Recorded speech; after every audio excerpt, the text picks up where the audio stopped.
all James Woods can say is, ooh, a piece of candy, ooh, a piece of candy, ooh, a piece of candy, ooh, a piece of candy. When a Bowen turned into a vampire, all James Woods could say was, ooh, a piece of candy, ooh, a piece of candy, ooh, a piece of candy, ooh, a piece of candy. When he became Peter's best friend, they sat around the house and said, ooh, a piece of candy, ooh, a piece of candy, ooh, a piece of candy, ooh, a piece of candy. And you know that James Woods practiced his lines real well, but everything that he reads becomes real hard to spell. Everyone tries to help him, but the words just won't come out. There's only one thing he can think of, and it's what comes out his mouth. Ooh, a piece of candy, ooh, a piece of candy, ooh, a piece of candy, ooh, a piece of candy. When he comes out of his house, the women scream and shout. Ooh, a piece of candy, ooh, a piece of candy, ooh, a piece of candy, ooh, a piece of candy. When they know that he's an actor, the best of them always says, ooh, a piece of candy, ooh, a piece of candy, ooh, a piece of candy, ooh, a piece of candy. Reese's Pieces on the floor and watch him come a saying, ooh, a piece of candy, ooh, a piece of candy, ooh, a piece of candy, ooh, a piece of candy. And you know that James Woods practiced his lines real well, but everything that he reads becomes real hard to spell. Everyone tries to help him, but the words just won't come out. There's only one thing he can think of, and it's what comes out his mouth. Ooh, a piece of candy, ooh, a piece of candy, ooh, a piece of candy, ooh, a piece of candy. When he comes out of his house, the women scream and shout. Ooh, a piece of candy, ooh, a piece of candy, ooh, a piece of candy, ooh, a piece of candy.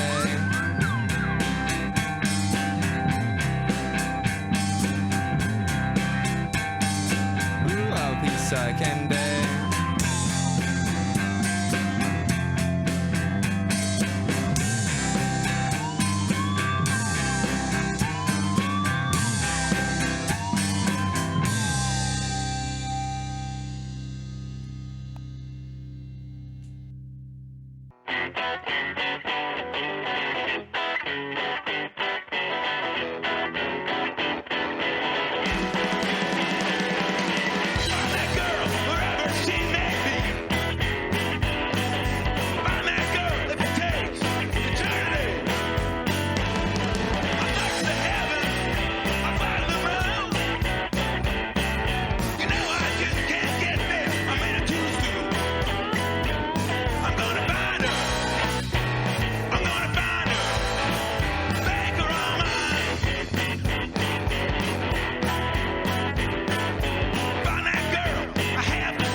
we have been compelled to create a permanent armaments industry of vast proportions.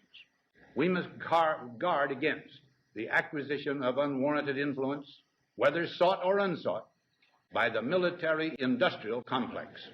Forget the politicians. The politicians are put there to give you the idea that you have freedom of choice. You don't. You have owners. They own you. They own everything. They own all the important land. They own and control the corporations. They've long since bought and paid for the Senate, the Congress, the state houses, the city halls. They got the judges in their back pockets. And they own all the big media companies, so they control just about all of the news and information you get to hear. But I'll tell you what they don't want.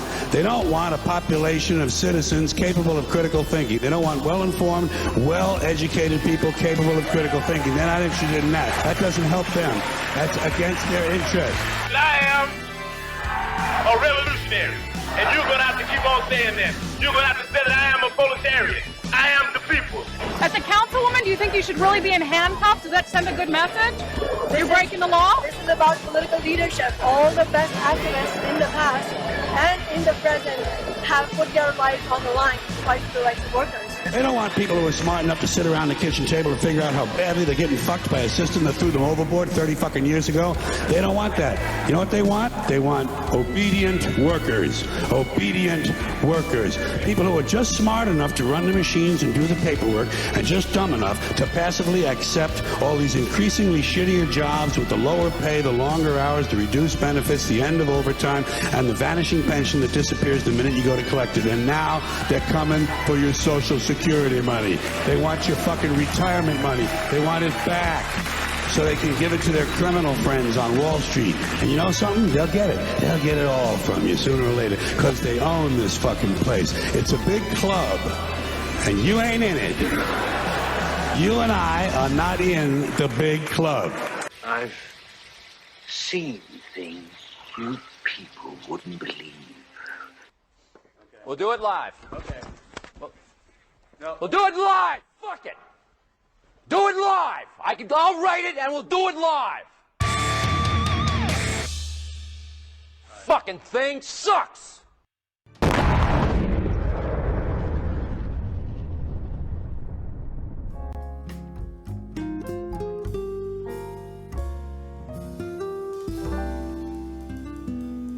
Hey, just figuring out if I drank too much coffee or not. We'll see. It may be one of those kind of shows. Good thing I have a bucket next to the couch here, and because the bathroom's a little far away. TMI. Good evening, everybody. Welcome to Extra Bulla, however the fuck you say it. I don't care as long as you show up. This week, we have a great guest. We'll get to her in just a second. Shout out, as always, to the Hamburger Hobos and the Gamaguchis for the awesome intro music this evening. It is Thursday, the last day of September, and that means Halloween is only a month away. The whole month of October is just so much fun for me. I hope it's fun for you.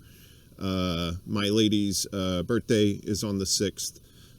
She would kill me if I said how old she was, so I will say she's younger than a redwood tree that currently grows in California, and we'll just leave it at that to be safe. So we have to be safe because she's the boss, and she will fire me. That's pretty much a given. Tonight we have a very special guest. Like I said, last week we had Fiorella from the Combo Couch breaking our Sausage Festival streak. Finally have some decent broads on this show. We're continuing the streak here. Let me see where her info is here. She is the co-host of Action for Assange with Andrew Smith. Also the co-host of Facts on the Ground with Jesse Zerwell. And she is the sole host of Bitch with Comrade Misty. Ladies and gentlemen, Comrade Misty. Hello, Dollface. How are you? That's you. You made it to the internets. You know, we are on YouTube, so we don't know how long. we don't know how long this is going to last, seeing how the axe was going down today. So, I'm pretty sure we'll be talking mostly about kittens. So hopefully they won't take us down for that. So, but the 2021's been crazy. How are you doing, my friend?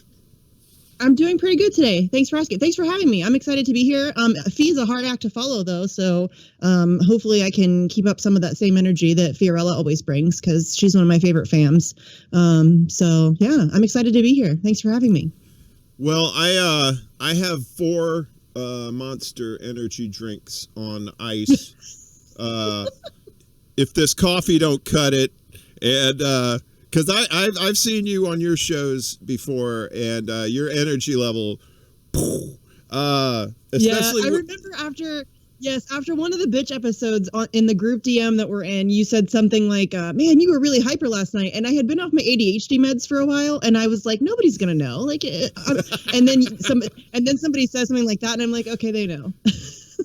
Somebody that deals with ADHD themselves, we kind of know our people, so it's like, yeah, she's pretty fucking hyper. Yeah. Which I love it. I love it. I would rather, as long as you don't, go crazy and overheat and have like, a heart attack or something, as long as that energy is good for you, it's good for me. You know what I mean? It might have been even you one time. Was it you one time that said, I was watching and I was like, please take a breath. You're going to like hyperventilate. I'm like, I have excellent breath control. It might not have been you, but somebody said that once after one of my shows too. They're like, Jesus, I was watching you. You need to like take a breath. And I'm like, it's okay. I have really great breath control. I really do.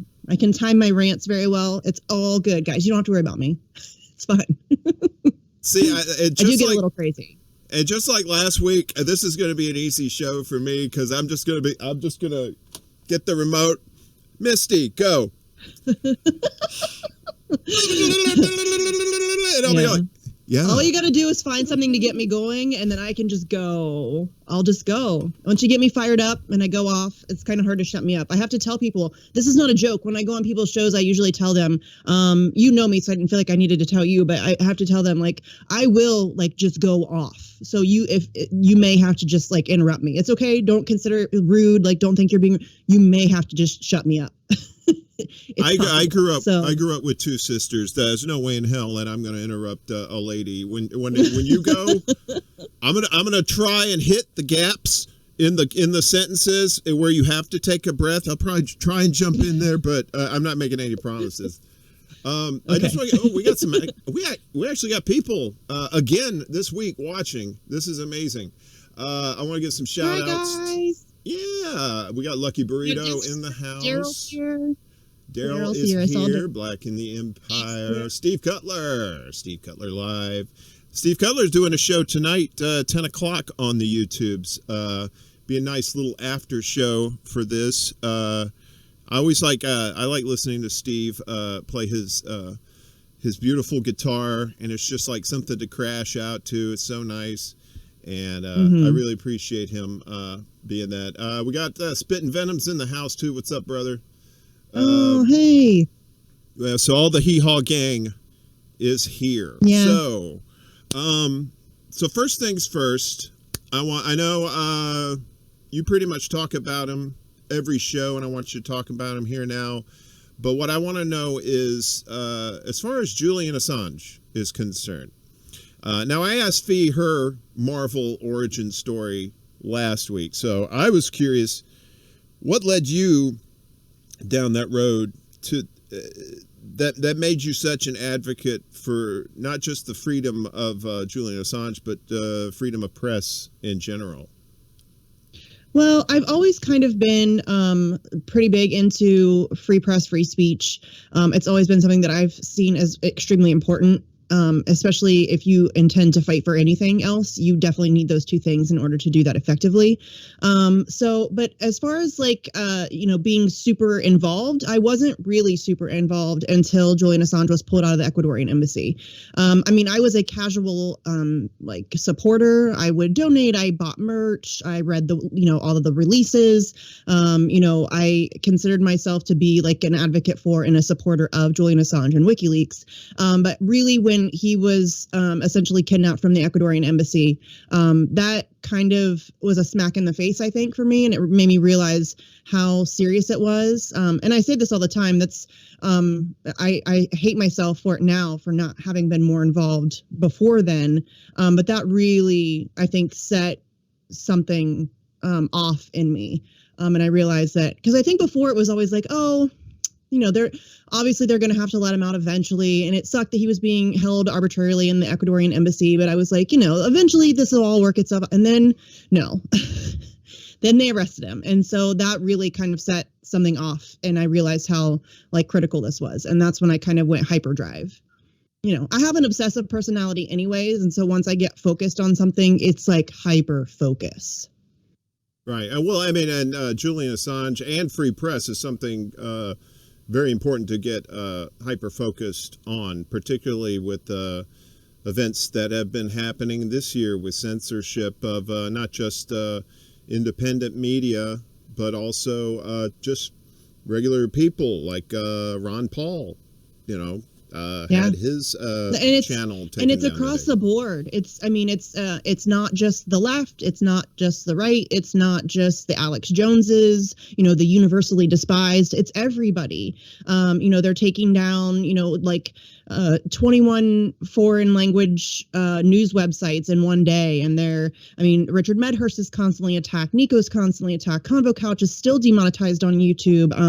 You know, there's a ton of people today. Ron Placone got locked out of his channel. I think Steve got locked out of his channel again.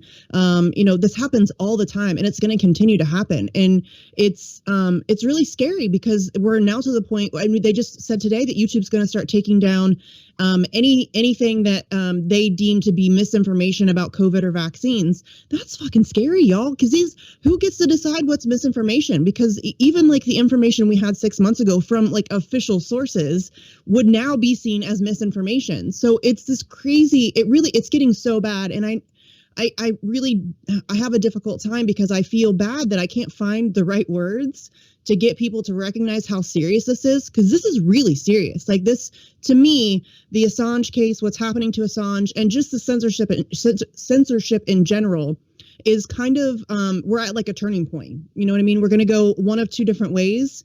And one way leads directly into fascism. We already kind of live in fascism now. But if they are able to have that sort of control over information and journalism, we are so screwed. You know what I mean? It's bad. Oh, yeah. I mean, I came up about 30 years ago. I was in media down south. I started out as a production assistant, and then throughout the years, I made my way up to like an executive producer. So as far as like news content on the local level was concerned, it's very important. I guess it's kind of a different beast because it's local as compared to like national, but still it's kind of a microcosm of what you're dealing with on the national and world scale, because now what I'm seeing, a lot of these local TV stations are getting bought up by like Clear Channel, or I think they're called something else now, but they used to be called Clear Channel. Thanks to the Telecommunications Act of 96, where now a handful of these companies can buy not just, you know, giant media companies, but also like local television stations too. And there was a video I saw, and it showed like it was cutting to about like 50 different news stations. The montage, that was Sinclair, Sinclair Broadcasting. That was Sinclair, yeah. It was like the same story, the same lead in. Now, I have to say, from a local person, insider, some of that's probably just lazy. They just said, you know, they get those scripts in, and they're like, all right, good enough. We're going to put that on there. But still, that's still lazy journalism, even if it's for, you know, if you're doing something like a kicker, you know, like a flower show, or like, you know, everybody came out today for the big family fair at so-and-so. You know, you could do that whatever you want. But when you're talking about important news, you know, you shouldn't just ham-fist it like that. You should not be a stenographer. And I think that's all these. That's really indicative of the state of journalism, though, because if you think about it, how many times have we seen the AP report something and then all of the other outlets just regurgitate whatever they said?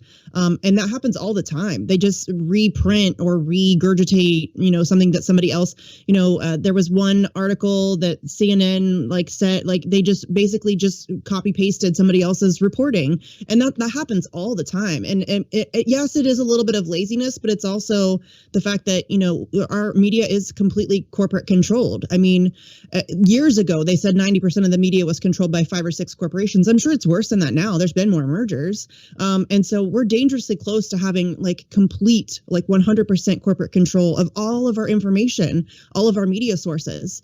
That's really scary because these people clearly, obviously they have an agenda.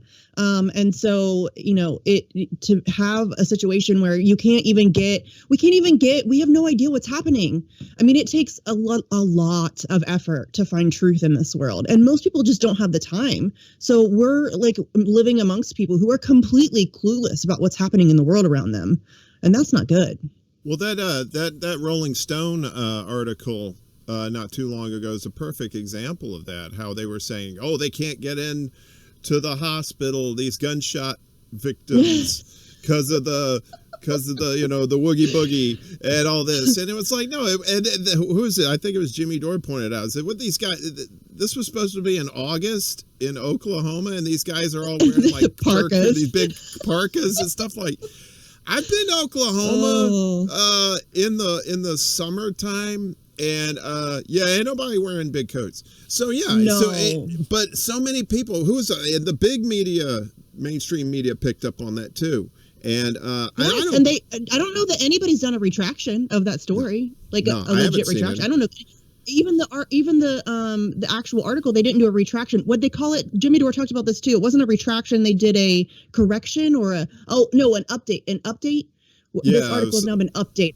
They didn't retract their initial bullshit. They just edited, or they just made the. Come on, that's ridiculous. If we go back to Julian Assange, a huge example that I like to bring up all the time is the Paul Manafort story. Luke Harding wrote an article for The Guardian that to this day is still on their website, which is amazing. It's not really amazing, but it's kind of amazing to me, about Paul Manafort visiting Julian Assange in the Ecuadorian embassy 3 times. The Ecuadorian embassy, when Julian Assange was there, was probably the most surveilled building on planet Earth. First of all, London is an incredibly surveilled city, period. It's one of the most surveilled cities on planet Earth. And then add to the fact that Julian Assange is in the Ecuadorian embassy. There were cameras everywhere. There were people in cars. We have video evidence of this. People in cars, sitting around outside, watching the building. And there's no video evidence. There's no witnesses. There's nothing that ever showed that Paul Manafort ever visited Julian Assange. He never signed in. None of the employees could say that he had ever been there. But Luke Harding wrote this whole ass article where he even invented, this is my favorite part, he even invented a whole ass outfit. I think it was a pastel colored polo and sandy colored chinos. He invented a whole ass outfit for Paul Manafort to wear to go visit Julian Assange in the Ecuadorian embassy, and just made it up. It's a completely fabricated story based on sources say, and it's still up on the Guardian's website to this day. It's crazy. And the only people that are pointing this out are you and the Convo Couch, Slow News Day, Fred Hampton Leftist. All the independent media has been decrying all this stuff for months, and well before the mainstream media even catches up to it. So, and every once in a while, you'll see they'll report on something that Aaron Mate did last year, or Max Blumenthal did last year, or you did last year, or something like that. And it's all of a sudden it's news because it's okay to report that now. Well, that's the Yahoo article, the newest Yahoo article on Julian Assange and the fact that the CIA had been plotting to kidnap or murder him. Max Blumenthal wrote that article in May of last year, or May of 2020. So May of last year. But that happens, and that's it. And really, it's not even just Max. It's the UC Global case. When that story broke about UC Global and the fact that Sheldon Adelson and the CIA were working with UC Global and David Morales, who was the owner of UC Global at the time, to spy on Julian Assange. They tried to steal his baby's diaper. Like, all of this stuff had come out. But now all of a sudden they're trying to pretend like this is, and I'll take it. Listen, I'll take it. I'll take the mainstream coverage. I will absolutely 100% take it. I will use it to my advantage. I will try to get new eyes on the story and get people interested in what's happening to Julian Assange. But this is not like some breaking news. This is, we've long since known that the CIA has been doing this stuff to Julian Assange for a very long time. Well, and if journalists and advocates like you have known this for a while, surely mainstream media has known this the whole time. So why sit on this and wait till now when they have the resources? They probably knew this last year at the same time that Max and you and everybody else did. So why wait till now? Is it safe to do it now? Jimmy, maybe that's part of it. I honestly don't know. And I hate to be skeptical of it, but I am skeptical of everything. It makes me hesitant. I'm constantly questioning everything anything that happens. I'm wary of it. So I don't know what the agenda is, because Michael Isikoff has an agenda. You know what I'm saying? Like, he's an establishment guy. He's an establishment journalist. Not to say that he hasn't done great work, but he's not somebody that I trust. So it's, you have to be hesitant and skeptical and wonder what the agenda is in covering it now. I will definitely use it. The fact that it's in Yahoo is a huge advantage to Assange activists, because we can use that to get new eyes on it. People who wouldn't ordinarily pay attention to it, and the only thing that they listen to is mainstream sources. And if you bring them a gray zone article, they're like, oh, the gray zone, yeah, they work for Russia. Well, if I bring you Yahoo, then maybe you'll pay attention. So I'll use it, but I'm still going to remain skeptical about what the purpose of this coming out now is. Right. I mean, I'm with you. I'm like, the more ears that this gets, the more eyes and ears that this gets to now, the better. But it's just like, I'm with I kind of wonder if they're gauging public opinion. Like, if this is, if they're trying to get a feel for where the general consensus is on the Assange situation. I don't know. I wish I knew. But you're right. Of course, Michael Isikoff knew that this was going down a year ago. Rachel Maddow has known. Chris Cuomo has known. They all know. Again, Max Blumenthal wrote this article in May of 2020. You know that they read Max Blumenthal. They all do. I think. With all the, even though it is independent media that has been putting all this news on blast, I think now with that constant, because with Action for Assange, you have a whole show dedicated to this, so, which is great. And I think that constant repetition of getting that information out, getting it out, it hits more and more ears. And then at the same time, you have you see Biden and the administration, the popularity is starting to weaken too. And people are starting to think, well, Trump was bad, and I'm glad that Biden's president, but, things are starting to looking about the same as where Trump was. Right. Not everybody's saying that. You still got your shit-lib cheerleaders that are, still holding them up somehow. But you're starting to see more and more people fall by the wayside and say, hey, wait a minute, and maybe more and more people are starting to, see your shows and see more independent news and are thinking, well, yeah, that's the biggest.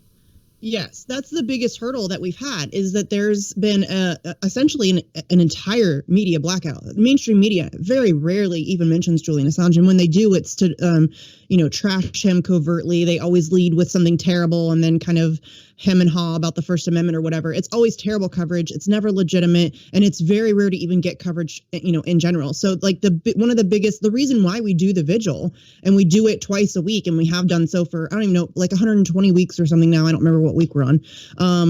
But that's the reason why, because there is no really consistent reporting on it. And there's such a media blackout that's most of the people that I meet are either grossly misinformed about who Julian Assange is, why he's in prison, what he did, whatever, or they have no idea who Julian Assange is. They've never heard of him. You would be amazed at the number of people who have just never heard of Julian Assange at all.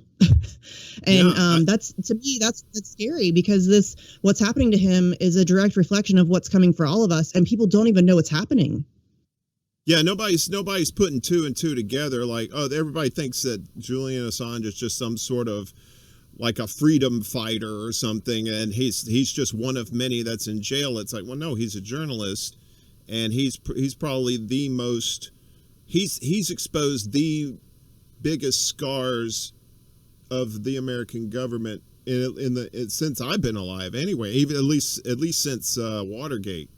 To me. Yeah. I mean, I realize that I'm biased because of what I do, but to me, he is the most consequential journalist of all time. And I don't even think it's close. Right. Not only did he revolutionize the way journalism is done. I mean, everybody now knows about secure drop boxes. Everybody uses them. All major outlets have a secure drop box for leaks and stories and all of that stuff. Well, Julian Assange is the one. Julian Assange and WikiLeaks are the ones that invented that, created that, put that out there.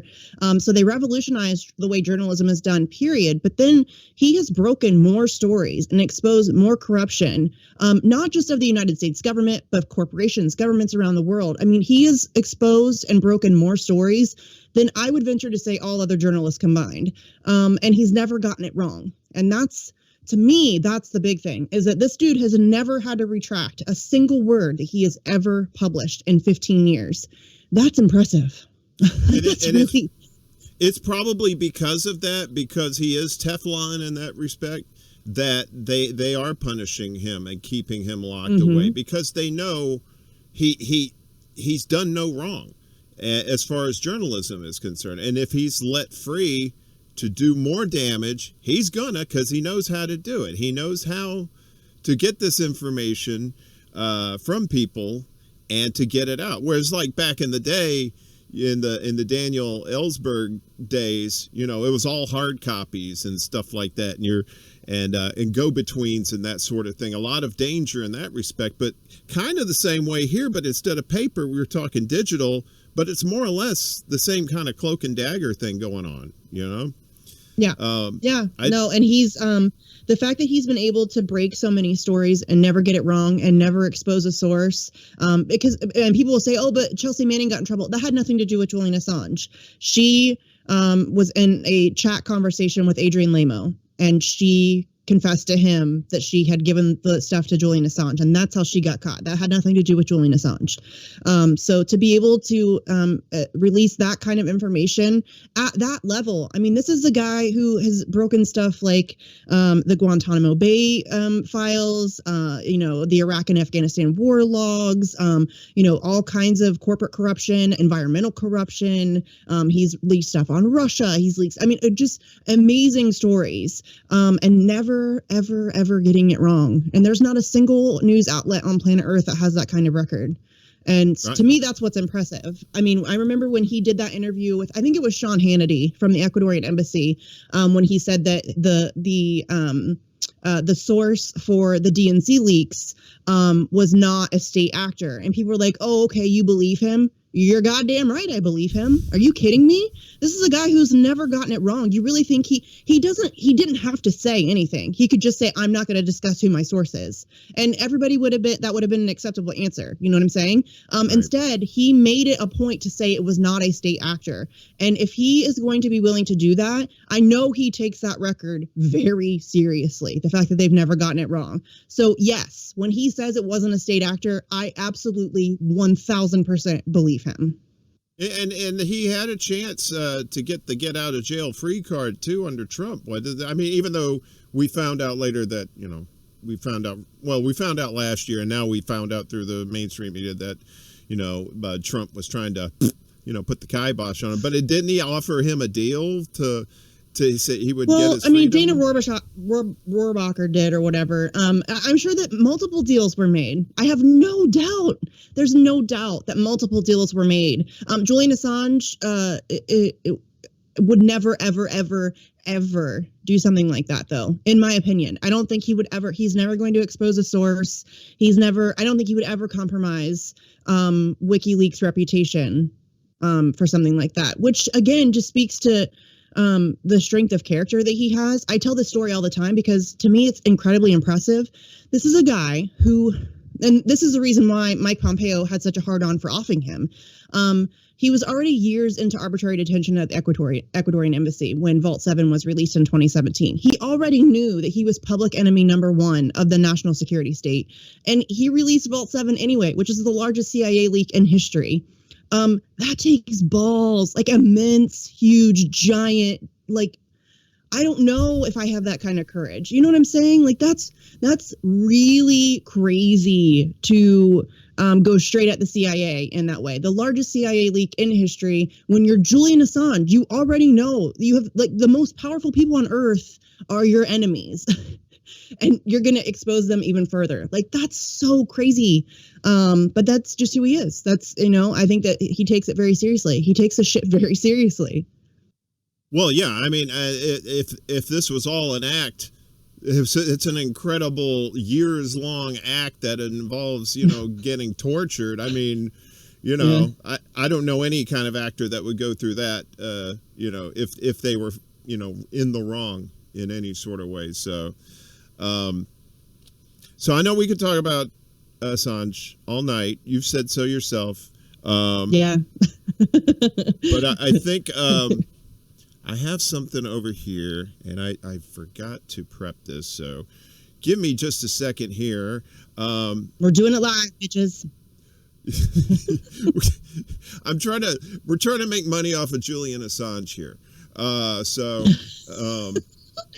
Hey, lay off my grift.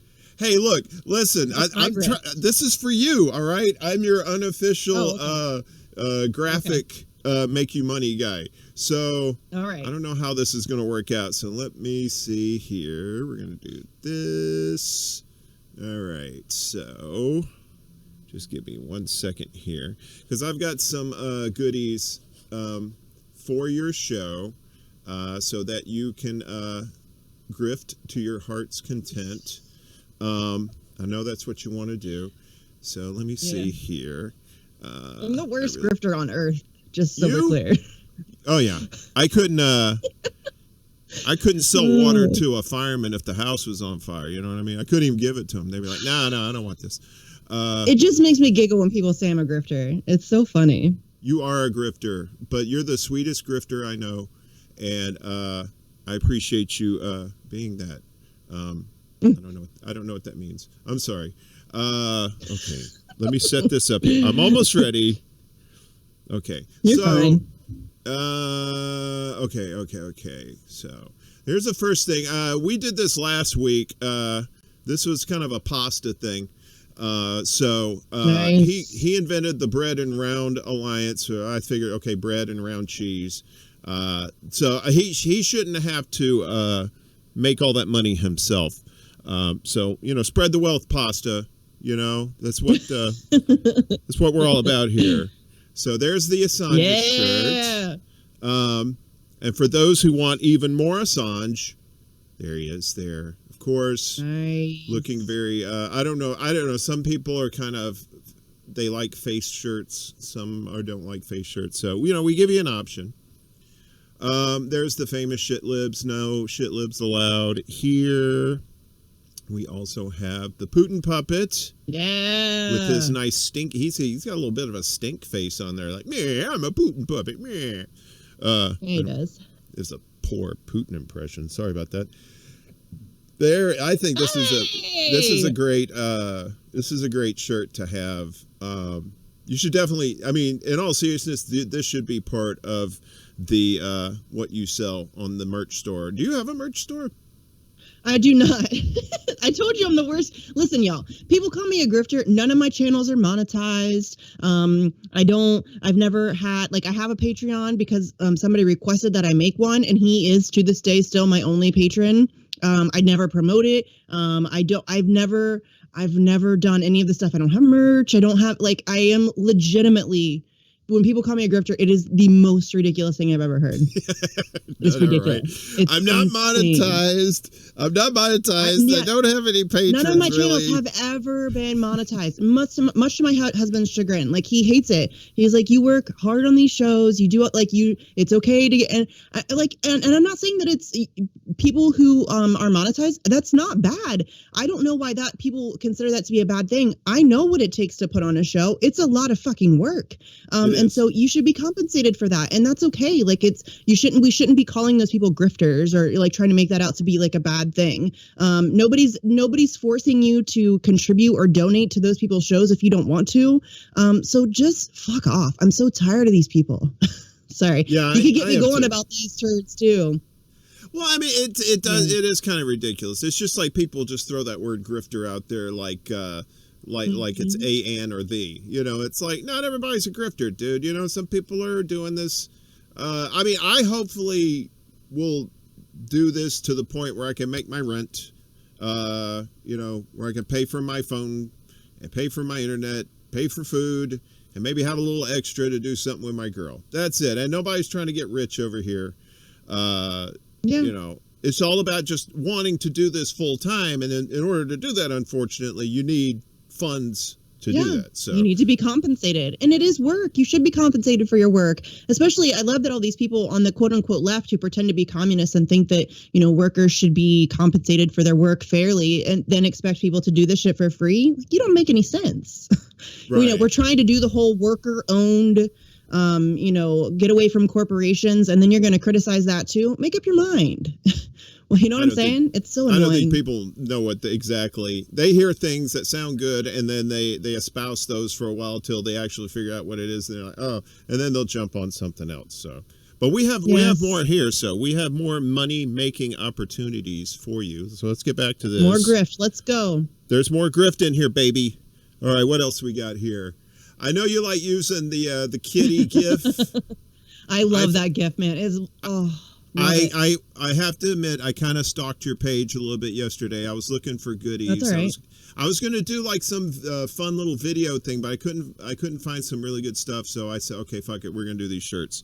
So yeah, you must be drunk or high. You can just always change that whatever you like, you know, as long as kitty's on there and looking drunk as ever. I love that gif. I really do. I use it all the time. I know, just the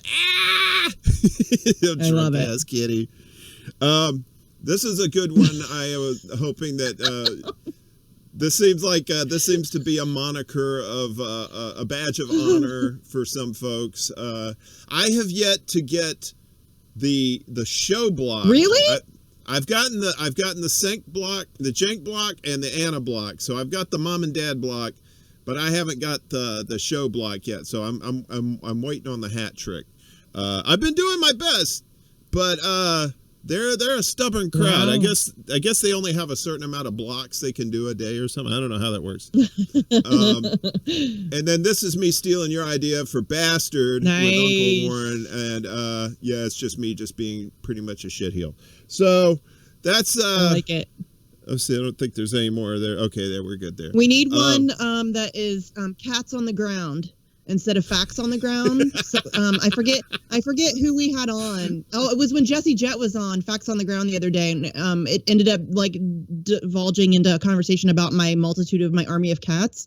And so somebody said that we should have like a cat show where it's just me and Jesse talking about cats for an hour, and we decided to name it Cats on the Ground. So I like it.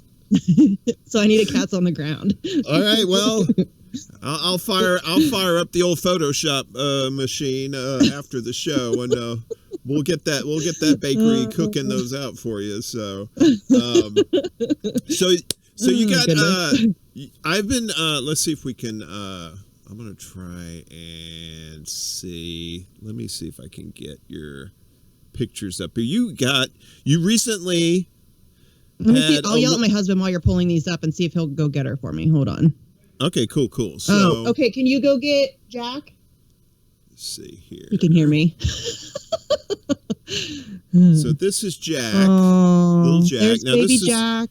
That's baby Jack. This was before. Now you said baby Jack had surgery today, right? That picture, yes, that picture was taken the day that I found her. Well, okay, so I'll give a brief story. So the kittens are about 5 weeks old. We found them very soon after they had been born. And I had been going out and checking on them and making sure that everybody was okay and whatever. But then mom moved them. And so for like, I don't know, like maybe 7 to 10, 12 days, I didn't see them. And so finally I came back, I went back outside and they were underneath my porch on the other side. So I like ran over and I'm like, oh, hey kitties. And then little Jack came out.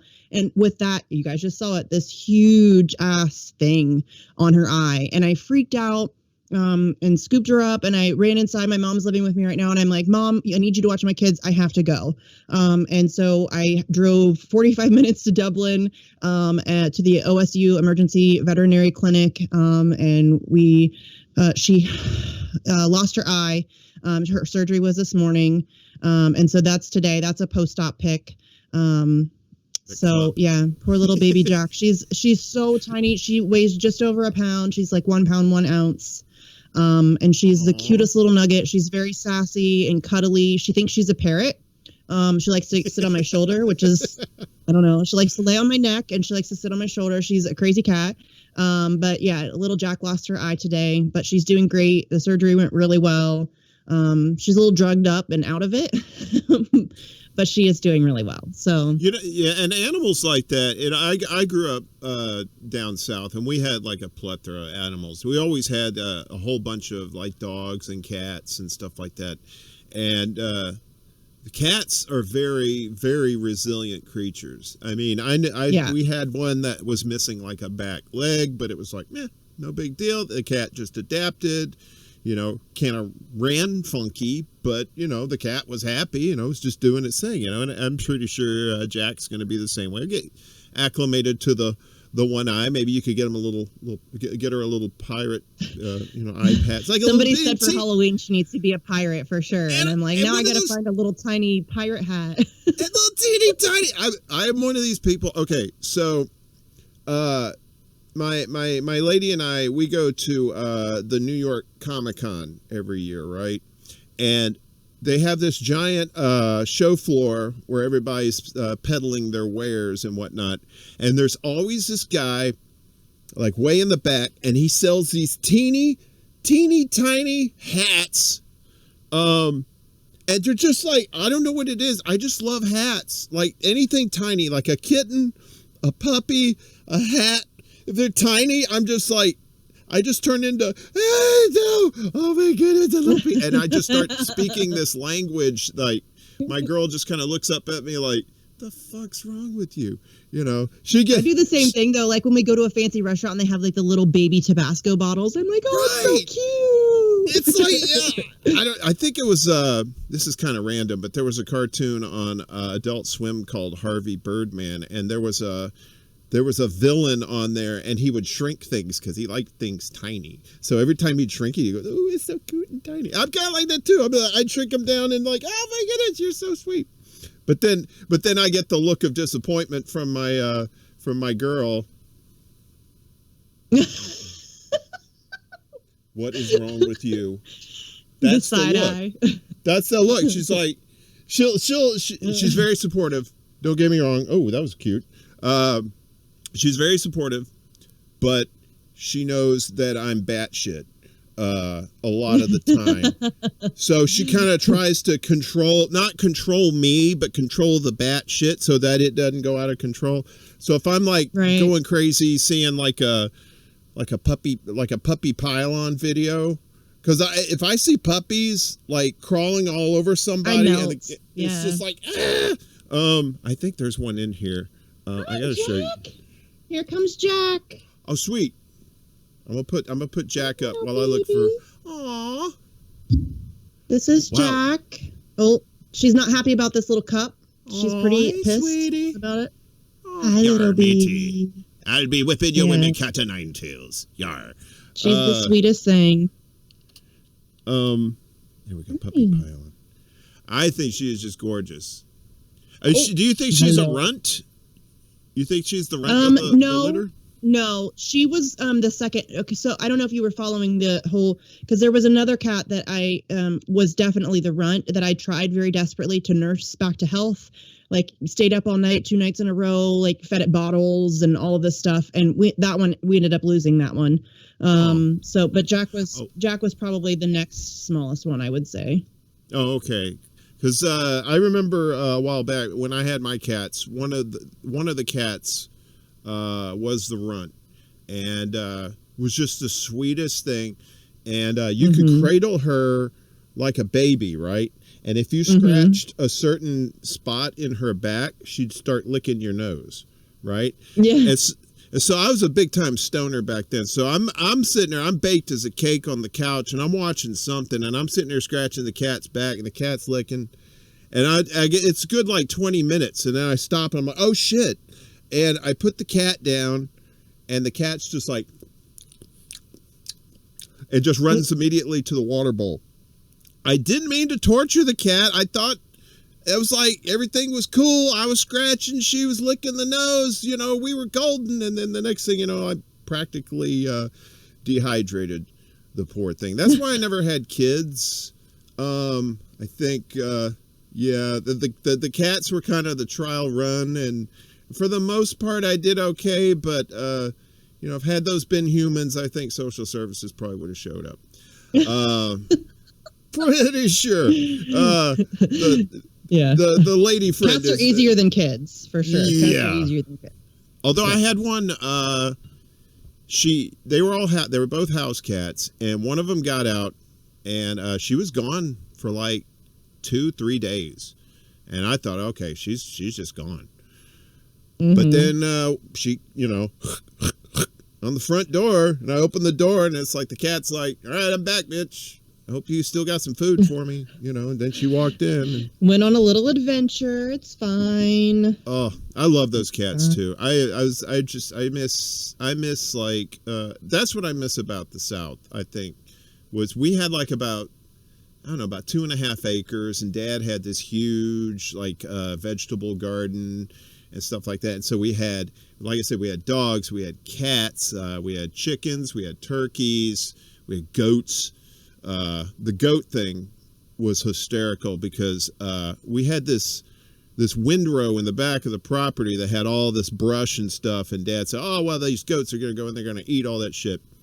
And those goats had nothing to do with that brush back there. They would eat the grass that was around, and then you would feed them like corn and stuff, but then they're like,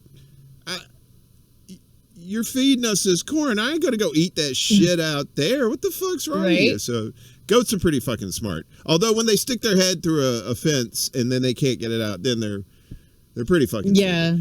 So yeah, been there, done that. That's no fun. What's You're funny just sitting there going, I was never a cat person until we got cats for our kids. We initially tried a dog. So my oldest is autistic, and we had heard great things about dogs and children with autism. So we're like, okay, we'll get a puppy. Not a great plan. We didn't think that through very much, because she very much does not enjoy her personal space being invaded, and puppies invade your personal space. Yeah. You know what I mean? Like, that's what they do. So that didn't work out very well. But we thought, okay, well, we'll try cats, because cats leave you the fuck alone, right? And we're like, okay, that'll work out. She still doesn't really like the cats, but now I love cats. And I'm kind of a cat whisperer, like and I can't stand it. Like we have one cat that was a feral cat that I sat, literally, it was many years ago when we had one of the polar vortexes that came through in Ohio. And there was this cat outside, and I'm like, there's no way I can't leave this cat just outside.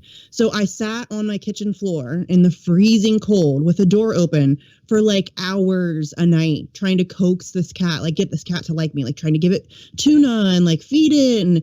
But she wouldn't come in, and it took forever. And then finally she came in, and now she lives with us. Was that the cat that was jumped on the chair a few minutes ago? No, that's Daryl.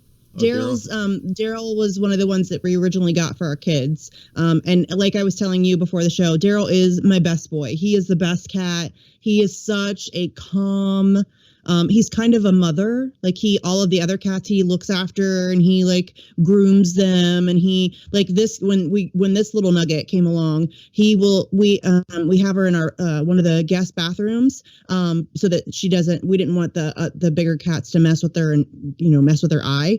Plus we didn't want the infection to spread to the other cats, but Daryl would sit outside the room when the door was closed, and like he wants to like check on her, and he wants to make sure she's okay, and he is my best boy. Daryl he's an asshole, but he's great.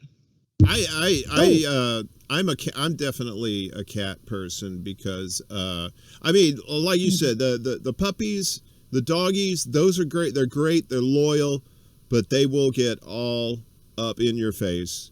Whereas a cat is just like, and really feed me, pet me for a little bit, maybe, and then just leave me alone. Yeah, I'll be over in the window, looking out the window at the birds, and I'll be making that. That's my favorite. When they see a bird outside, they'll be just chill as fuck, and then all of a sudden it's like. There was a couple summers ago where we had a bird. We have a big bay window on the front of our house. Here she goes onto my shoulder. But there was a bird that for no, Jack. Sister, I don't want you to fall off of there. Jackson, but there was a bird. I like that. She is. She's very feisty. Like the vet even said today, she's very sassy, and I'm like, yes, I know, thank you. Wonder where she gets that from, eh? Hey, she's not. I didn't birth her, okay? Like it's not like I genetically passed on my sex. She got that through osmosis, okay? You just deal with it, all right? It's fine. It's a compliment. We'll move on. I'm sorry. But anyways, this bird kept coming to our window every day. We named him Phil, and our cats go crazy. They would go nuts, and it was the most entertaining thing to watch because they would all like run over to the window and like doing that whole where they're like trying to figure out how to get to the bird, and Phil would just sit there and like bounce along the windowsill and drive them crazy, and it was fun. Yeah, it was a good time. That whole thing, because it's like cats to me are like nature's comedians, right? They do deadpan very well, and they do physical comedy extremely well. Dogs are just all physical comedy. You know what I mean? They're just like, they're just going all over the place. Where a cat will be like sitting there just chilling, kind of look at you. You ever notice like if a cat likes you, and the cat will say, what's up with their eyes? You go, hey, kitty, and that cat will go, yeah, it's all good. Mm-hmm. And then they'll look out the window and go, and it's just like in an instant like that. You're like, fuck, man, this is like free entertainment. Well, I feed them, but okay, you know what I mean? So, and my cats were the same way. They were just, and they would do it's great. I always tell people, if you're going to have a cat, if you can, get two cats, because they do need the company. You know what I mean? They do. And when I first moved to New York, my roommate had a couple cats, and we had hardwood floors. And so, in the middle of the night, you would hear the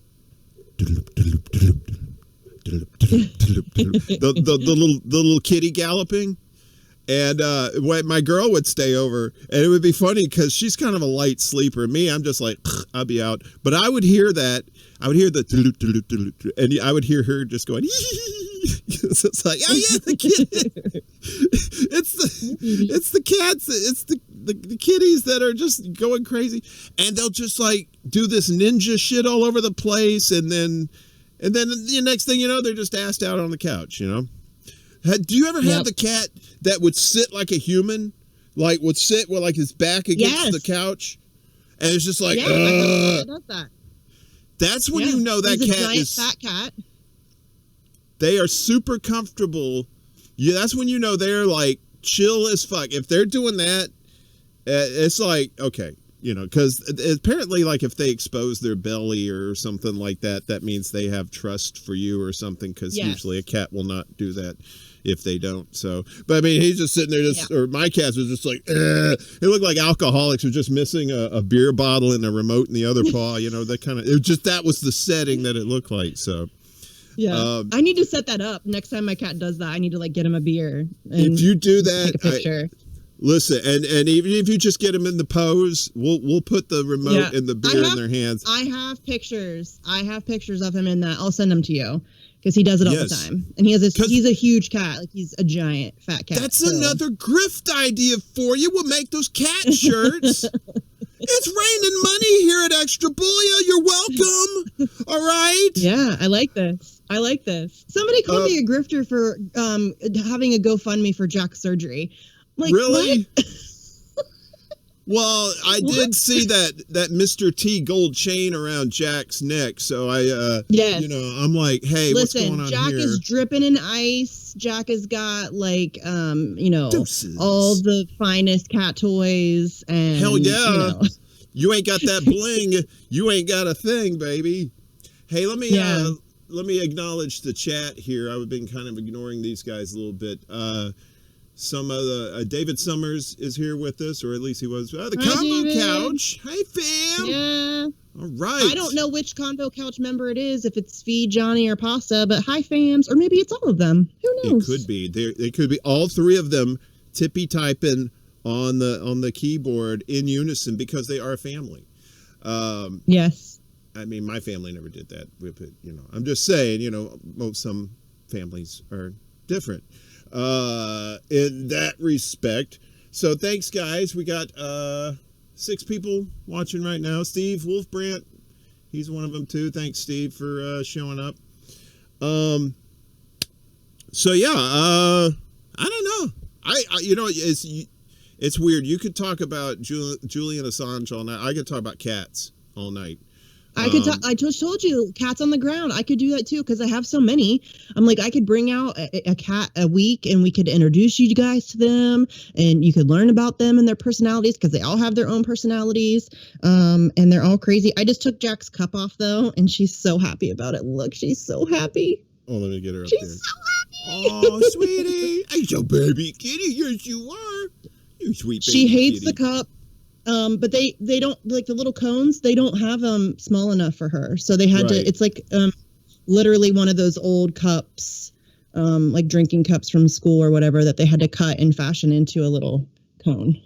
Yeah, I mean, that was a pretty good improvisation there. So, I mean, I can understand it too. So, because they're going to want to like scratch, it's going to start itching and then they're going to want to start doing that thing. So, Yeah, they said I can take it off when she eats, and then like if I'm like right there with her supervising so that I can make sure she doesn't like try to claw at her stitches, then she can have it off. So I'll try to give her like plenty of breaks with it off because I'm sure that's really, really annoying. Like as soon as I took it off, you could tell she was like, Right. Yeah, that's how I am whenever I wear a cock ring.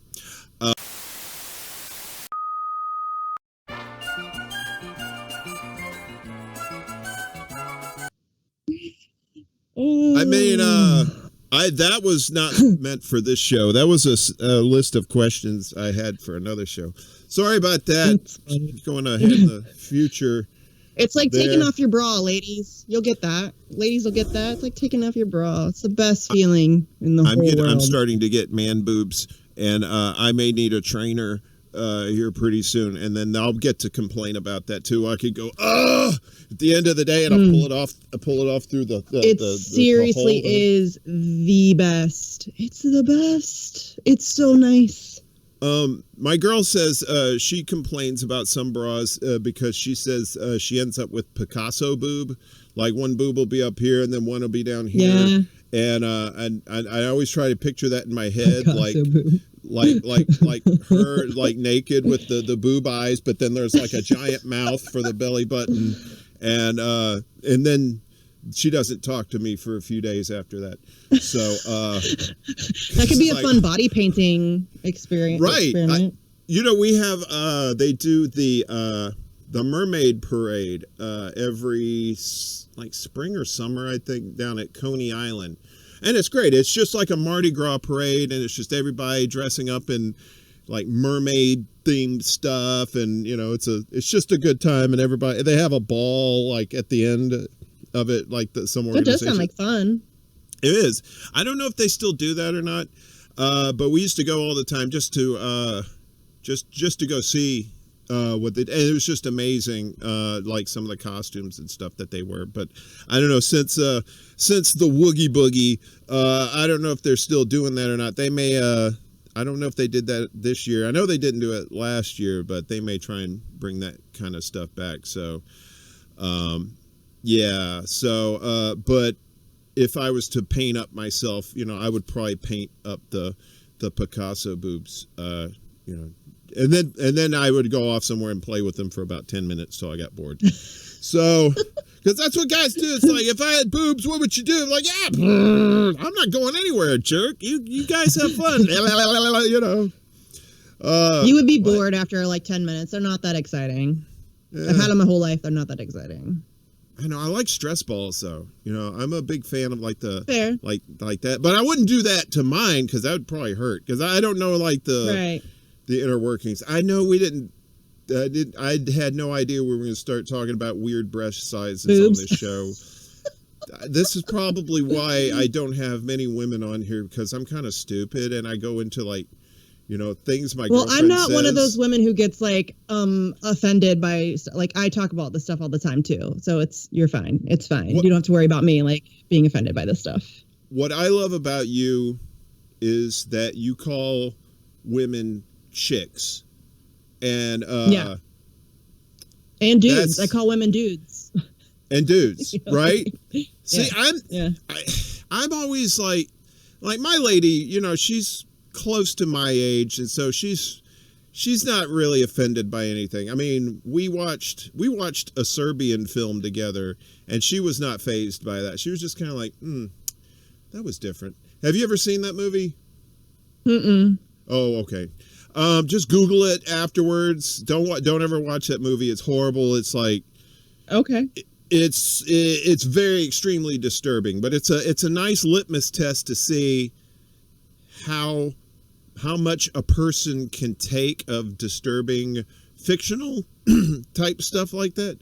So she passed with flying colors. We're at the end of it just going, that was it takes a lot to offend me. Like it really does take a lot to offend me. I'm generally somebody who can laugh off most anything. You know what I'm saying? Like it right. Like and I'm not like, I don't do, like, I get the whole trying to be PC, and I'm not out here trying to like hurt anybody's feelings or whatever intentionally. And if there's a woman who doesn't enjoy being called dude and they say, hey, could you stop calling me dude? I would absolutely try my best to, refrain from doing so. But I'm from the Midwest. We call everybody dude.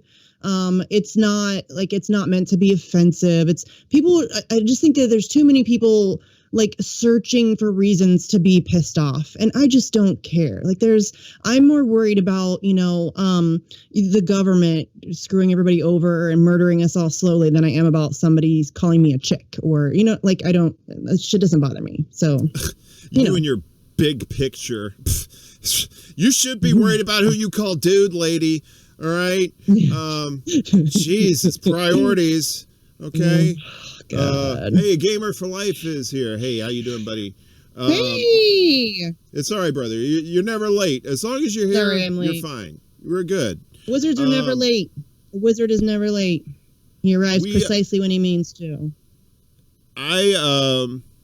That totally threw me off track about the boob thing. But no, Sorry. You know what I call no. That was totally my fault. I had, when you said bra, that was the first thing I thought of, was like, oh my God, my girl was talking about the Picasso boobs. And I always thought it was just funny, but I didn't know it was like kind of an ordeal. She goes, yeah, it's like this thing goes up here and you got to do this, and it's like a whole production. Yeah. I'm like, oh, you poor thing. I just put on a shirt and that's it, So being a chick sucks sometimes, fam. Yeah. Being a chick sucks. She's told me some things about some of the plumbing issues, and I got much love for you ladies that have to go through all that business. And because I grew up with two sisters, and I kind of figured out a few things that were thrown in the trash can. I was like, oh, what's that? Yeah. And then later it's okay, that's what that is. But so I'm very sensitive when it comes to I guess I'm a mama's boy. All right. My mom was like 5 foot. She was like teeny tiny, but she was like my crazy partner in crime. Her and I have we were kind of built different than the rest of the family, and I think we understood each other well enough. So like, if anybody ever went after mom, it was like, nah, motherfucker, you got to come through man boobs first. You got to get through these Picasso boobs first before you get to the old lady. All right, that's how we roll. That's funny. So now, so Jack is Jack in the clear now? She got the surgery. Oh, Jack just sneezed on me. Uh-oh. Thank you. Thanks, Jack. Thanks for that. You think Jack's catching your cold? No. I'm so sick of this cold, though. But no, Jack is not in the clear. There is a thing called fading kitten syndrome, which is like just generally a thing for kittens when they're first born. There's a point where they can just kind of stop thriving. They can just stop growing, and I think that's what happened to the one that we lost. But so that can also happen in circumstances of like a trauma or something like that. So obviously, having to have surgery at 5 weeks old definitely qualifies her for being at risk for that. So we have to keep a really close eye on her for the next couple of weeks at least. So she goes back in 2 weeks to get the stitches removed. So we just have to keep an eye, make sure she's eating, drinking, going to the bathroom, all of that stuff. And just keep a really close eye on her as she's healing, and just try to, like I said, keep her from fucking with the stitches, keep it from getting infected, all of that good stuff. So she's not in the clear yet, but the surgery did go really, really well. They were really pleased with how she managed that, how she handled that. She came out of the anesthesia very well. She was almost immediately like kind of playful and stuff. So right now she's eating my hand. So.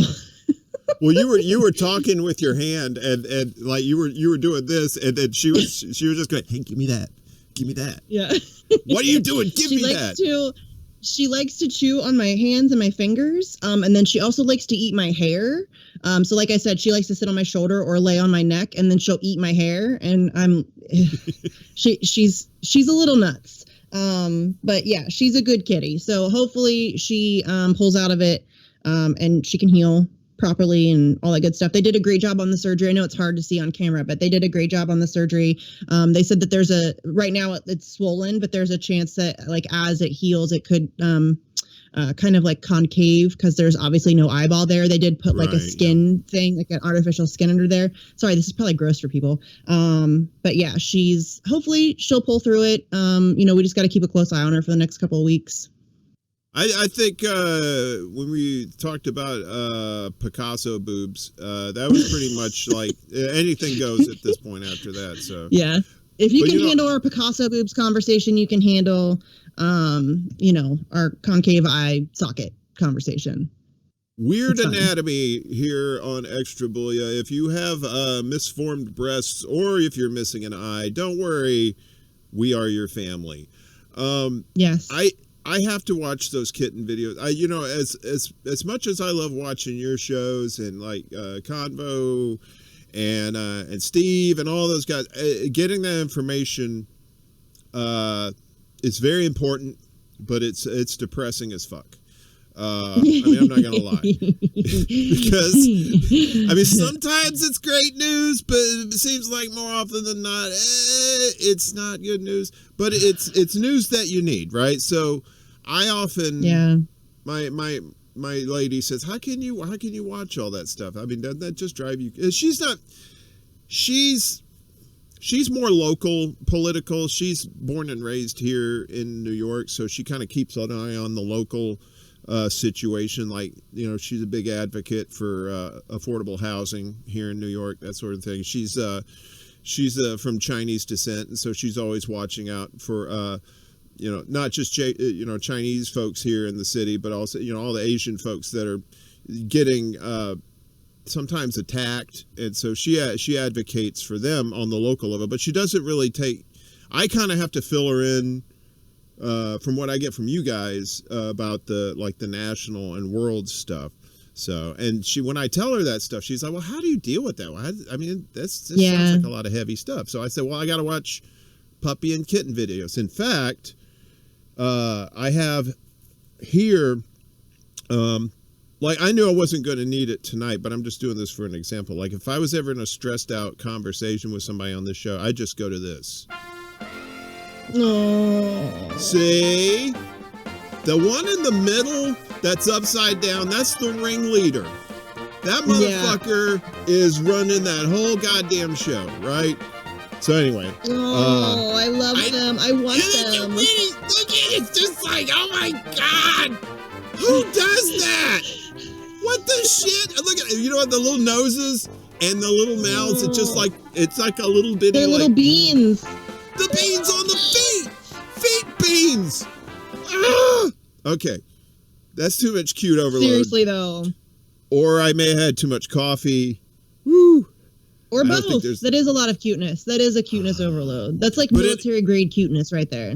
I have to do it because sometimes like I'll just be reading shit or watching shit and I just go, oh, fuck, I need some fucking kittens, and then I'll put on the kittens or puppies, and it helps. It's just kind of like, okay, I can deal with this. I'm still depressed, but at least I got a little the edge off. Listen, I totally get it.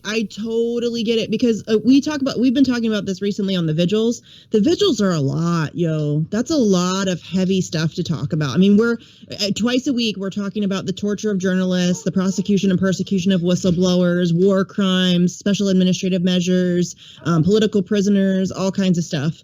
And that's a lot. First of all, it's a lot that I have to research and read and know. And I don't want to have to do all of those things. And so you have to, like, a cat video is necessary every once in a while to just, or like occasionally we'll do a vigil where we just have like friends on, and it's just like, we have important things that we should be talking about, but we're just like, fuck it. And we'll just let loose and we'll just have some fun. Because every once in a while you have to, or you're going to lose your mind, because it's heavy. It's a lot of heavy stuff. Well, that was kind of the reasoning that was put into doing this show. I know, I talked about it before. I said, well, it's one thing to find a niche, but I think it's like, it's also, it's like I told Fee last week. This is like, your shows are like, that's the workplace, right? It's all mostly serious business, because you have to be serious if you want people to take what you're saying seriously, right? So right. This show is like going to the bar after work, right? You see some of your coworkers. That's why I have bitch, Warren. And that's what exactly you understand. Why I have bitch. Yes. See, that's the only because I can't do that. I can't just let loose on facts or on the vigils. I can't just like, you know what I mean? Because I'm talking to really respectable people who are talking about really serious things. And so I can't just, I mean, I could, but it's not really the place for it, for me to like go off on a rant or on a tangent or whatever when I'm talking to Miko Peled about Palestine and Israel. So, but on bitch, I can just go off and I can be petty and I can just like, complain and whine, and I can have people on who need to complain and whine, and we can complain and whine together, and it's more fun to do with friends. So that's exactly why I started bitch. And I remember when I started bitch too, my co-host for Facts, Jesse, was like, does this mean that you're leaving Facts? And I'm like, no, dude, I just need a place to like go off. Like, that's all. This has nothing to do with me leaving. I really need, and it started as a joke. It actually started a long time ago because everybody, like the MCSE crew, which is like Steve, Nico, Pasta and Fee and Johnny, like the whole network. They used to joke that I'm like the queen of making friends. Sarcastically, because a lot of people don't like me. And so then we realized that it's because I don't have favorites, and so I'm not willing to play like your team ball with your politics. And so then it started where we were going to have me do a segment on Steve's show that was called Fuck Your Faves, because I don't have a favorite. And so I will crucify your favorite. I will eviscerate your favorite because I don't like any of them. And so it started with that. And then it kind of over time it like festered in my head, and I was like, I'm just gonna do it. And so I did it, and it really it was like 36 hours where like I made a joke about it on Twitter, and then Sleepy Josh, who's my tech ninja, was like, well, hey, I could do this on Wednesdays. And then it all just like stars aligned, everything came together, and it was like, boom, I have a weekly show like within 36 hours. It was crazy. And it's great too. I mean, I caught the one with you and Fee last week. Oh, I love having Fee. Oh, Fee, and you had Daryl Black in the Empire. Yes, before that her. was fun. That was a great. I mean, all the shows that you do like for Bitch are great. I just like those in particular for some reason. I like having people that you wouldn't expect either. Like Danny Haiphong came on, and he's like a serious journalist. And so being able to like have him on and get him out of his comfort zone and like just let him complain and like just go off, like that's fun. Like I think it's a lot of fun to get people in situations that you don't ordinarily find them in or whatever. And like I'm gonna have Pasta on next week. Nice. And so I had Andrew on last night with Kendra, their Action for Assange people, and Andrew. Right. That was a good show. Very nice. Yeah, Andrew's very nice, and Pasta's very nice, and they had both asked before if they could be on Bitch, and I'm like, I think you guys are too nice. So Andrew tried to be mean last night. He was still pretty nice, but we're gonna see if Pasta can be mean next week because Pasta's very nice. Now, when I've watched like some of the protest march videos, I've seen Andrew. No, okay. Is so well. You give Andrew a megaphone. Whole different person. That's what I was gonna say, because like when he's on the live streams, like just chilling at his house or whatever, he's very nice, he's very friendly, I'm not he's not doing the arm thing, but he's just very nice. No, but I know when he's doing the protest, he's like I'm like, Jesus Christ, who the fuck is? And I look, I was like, that's Andrew. Fuck! It's Jekyll and Hyde, dude. I'm telling you, and I'm not even kidding you when I say this. There is maybe Glory Jones, but it's close. But there is nobody better with a megaphone than Andrew fucking Smith. He is so good with a megaphone. He's amazing. Like, I'm not great at, I'm not a fan of public speaking. I don't like doing public speaking. I don't like doing megaphone stuff. I don't even really like to do shows. I kind of blank out. I don't even like right now. I forget that I'm on a show and it's like we're just hanging out. We're just talking. That's the only way I can get through it. But Andrew is just so good with a damn megaphone. He's so good. Pasta is too. Pasta's really great at that too. I've heard Pasta on there too, and Glory. Glory's very good too. I mean, yeah, it was just like I thought it was just a totally different person, and I looked and I was like, wait, that's Andrew.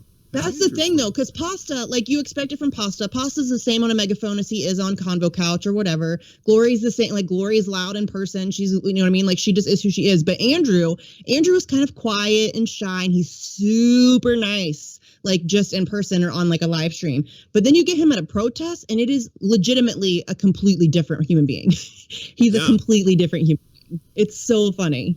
Well, and he's very inspiring too, because I mean, it's not like he's fucking around on that thing. You can tell the passion is in his voice when he's doing that shit, and it's like, you need people in those marches to be that, to keep that energy going, because I can imagine, like, I've been to a few protests, and it's like things kind of tend to wind down a little bit, so you need somebody to kind of pep things up again. I emceed the March for Medicare for All protests in Columbus, Ohio, and I used him as like an energy boost, like because we had different speakers. And so there would be a speaker for like 5 minutes or whatever who would just be talking about like healthcare statistics or Medicare statistics or whatever. And you kind of like, you lose some energy, you lose some momentum or whatever. And so I'd be like, here, Andrew, give him the megaphone. And for like 5 minutes, he goes up there and yells and everybody's fired back up. And he's great at that. There's seriously nobody better. I like, if there's anybody like side by side on the streets that I want to be with, it's Andrew Smith for sure. Well, yeah, he's definitely he tempers himself on those on the live streams. That's for sure. Because I guess it wouldn't really make any sense to be like, you're not yelling on a live stream. You're trying to, but I do get your point. I do. You don't yell. You're very energetic.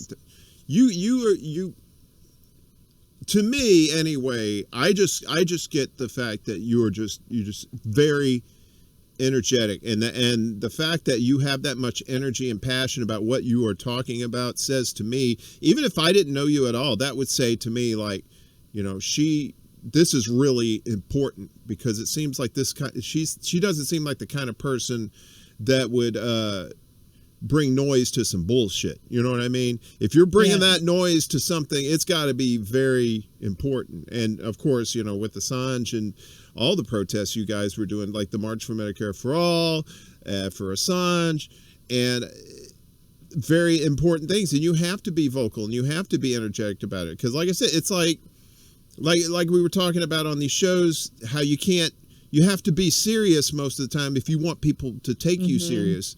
You also have to bring that energy to that message to drive home that point. Like, look, this is not only important, this is fucking important.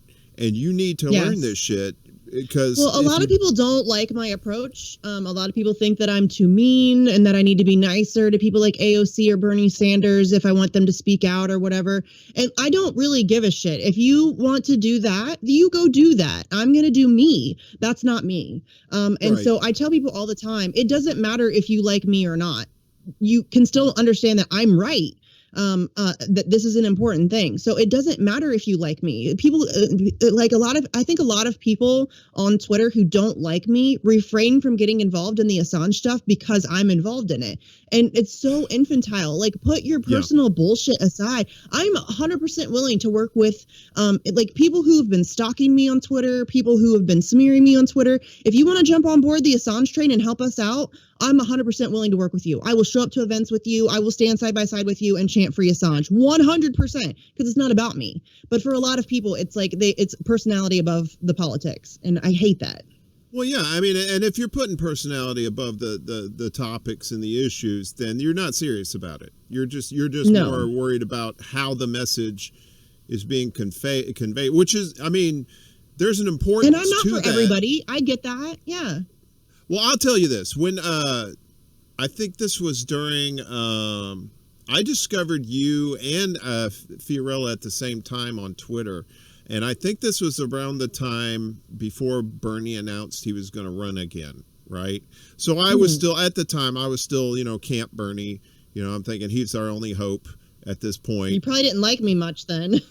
I couldn't stand you and Fee. I was like, these bitches, the fuck they talking about my Bernie like that? But I started watching your shows. I started reading your tweets more. It was kind of hate watching and reading at first, but then it just started sinking in like, okay. Because I know people, I have friends who are like that, who are just like very matter of fact when it comes to important things. They don't, it would be like they like you think people treat you like, oh, they're too mean or whatever. It's like, no, sometimes you need those mean people, because the mean people, more often than not, when they're being mean to the right people, they're speaking truth to power. And that doesn't come off well to people who are in the cults. Like I said, I was in the Bernie cult for a little while. Thank God I'm out of it. But when you're in that cult and you hear that shit, you do not like it. Even if it's the truth, you don't fucking like it. But after a while, if you have some common sense, that shit starts sinking in, and then you're like, oh, I see why now. I see why they're like this. I see, yes, we shouldn't be nice to these people. These people are assholes. They're not doing what we sent them to Washington to do. Why the fuck are we being nice to these people when they're not doing what they say what they're going to do? So now I'm in the camp of like, it's all direct action now. I think electoral politics is just, it's a losing. There's a potential at a local level to maybe, and it really just depends on where you live and how, because where I live, it's kind of corrupt at the local level too. But I think that there are some people who, if you go and vote for your school board, or if you run for your school board, you could potentially make a difference. But I think that we need to just stop with the electoral politics bullshit. Right. It is not getting us anywhere. In fact, it's taking us backwards. We need mutual aid, and lots of direct action. Period. End of story. That's just my personal opinion. Don't come for me, or come for me. I don't care. You're not the first person who has said that they used to hate me, and now they. Well, I didn't hate you, but I just did not like what you were saying. I try not to hate anybody, but I was very in the not liking what you were saying part. But now I totally understand. You're not the first person who is. I've had people like slide into my DMs and be like, "Hey, I blocked you a long time ago because you were talking shit about Bernie, and now I get it, and I'm really sorry." And I'm like, and listen, I don't hold grudges. I do not hold grudges. I 100% understand. Like, I really do. People are desperate desperate for something or someone to believe in. So I get it. And I'm not, again, like I said, I'm willing to work with people. Like if you don't like me, if you hated me, if you smeared me on Twitter, I don't care. If you are willing to show up at an event and work, side by side with me on a direct action for a cause that we both believe in, I'm not going to hold a personal grudge. I'm not going to, like bygones, you know what I'm saying? Like if you used to hate me, if you had me blocked because I talk shit about AOC or because I talk shit about Bernie Sanders or whatever, that's okay. That's fine. I really do not care. To me, it's more important to get things done. Well, and you're consistent too. It's not like you flip-flopped on anything too. You've been very consistent in your messaging and putting out how important it is for free speech and for direct action. And I mean, I think there are a lot of people out there like me who are probably right now thinking, oh, well, she's just bitter and she's just very, obstinate and contrarian, contrarian, but a nihilist. But you whatever. see, like some of these folks I've noticed on Twitter recently, like some of these folks are starting to come around. Not a lot, yeah, but I mean they're starting to kind of trickle in a little bit. Like, I think maybe we got kind of sold a bill of goods here with Bernie. Especially when Bernie started talking down to people. And it was just like he had totally sold out to the Biden plan. And that's, I mean, and now the squad is out there talking about Build Back Better and we got to pass the president's agenda and we got to fund the Iron Dome and we got to, come on, y'all. I just, to the people who are still standing the squad or Bernie or any politician at this point, what is wrong with you? First of all, the celebrity culture that we've created around politicians we talked about this last night on Bitch. Celebritizing politics was a really bad idea. Politicians should not be worshipped, I call them celebriticians. They're not even politicians anymore. They're brands. AOC is a brand. Anytime that's not a good idea. That's really not. Politicians should be scrutinized daily, religiously. They should be constantly getting a side eye from us. Every move they make, every speech they give, every vote they take, everything should be scrutinized. We should be critical of them. We should hold them extremely accountable all the time. And if you're like, some fangirl who's got like an AOC poster on your wall, you're not going to do that. It's become this really ridiculous, Tiger Bee sort of mentality. And it's really, really dangerous. And that's exactly how they've managed to get us to the point where not only are we voting against our own interests, we are now thinking against our own interests. And we are willing to make excuses and justifications for the most AOC voted president on a vote that she didn't even, it didn't even matter. It was going to pass anyway. And she voted to fund apartheid.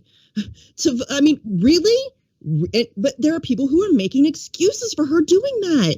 And I just do not understand how many times, what is it going to take? Where is your line in the sand? Is there a line in the sand? Is there anything that they could do that would make you wake up to their bullshit? Because at this point, there are some people who I don't think that there is. I think that they would be willing to justify and excuse literally anything. Well, yeah, it's that cult mentality. We throw that word around a lot, but in that case, it's definitely true. It is like a cult. It's like you can't talk common sense with if you try to tell them. It's like that Stockholm syndrome. It's just like, no, I have to stick with this person because there's no one else, and I can't be detached from that because I'll have nothing to be attached to. Like when I was a kid, all the Republicans, they idolized Reagan, right? Couldn't stand Reagan. My dad was a Jimmy Carter guy because they were both Navy. And my dad, actually, Jimmy Carter helped get my dad his VA benefits that Ford and Nixon and all these other fuckers were. Anyway, so he was that's how I got on the Democratic side, because I was like, well, Dad likes Jimmy Carter.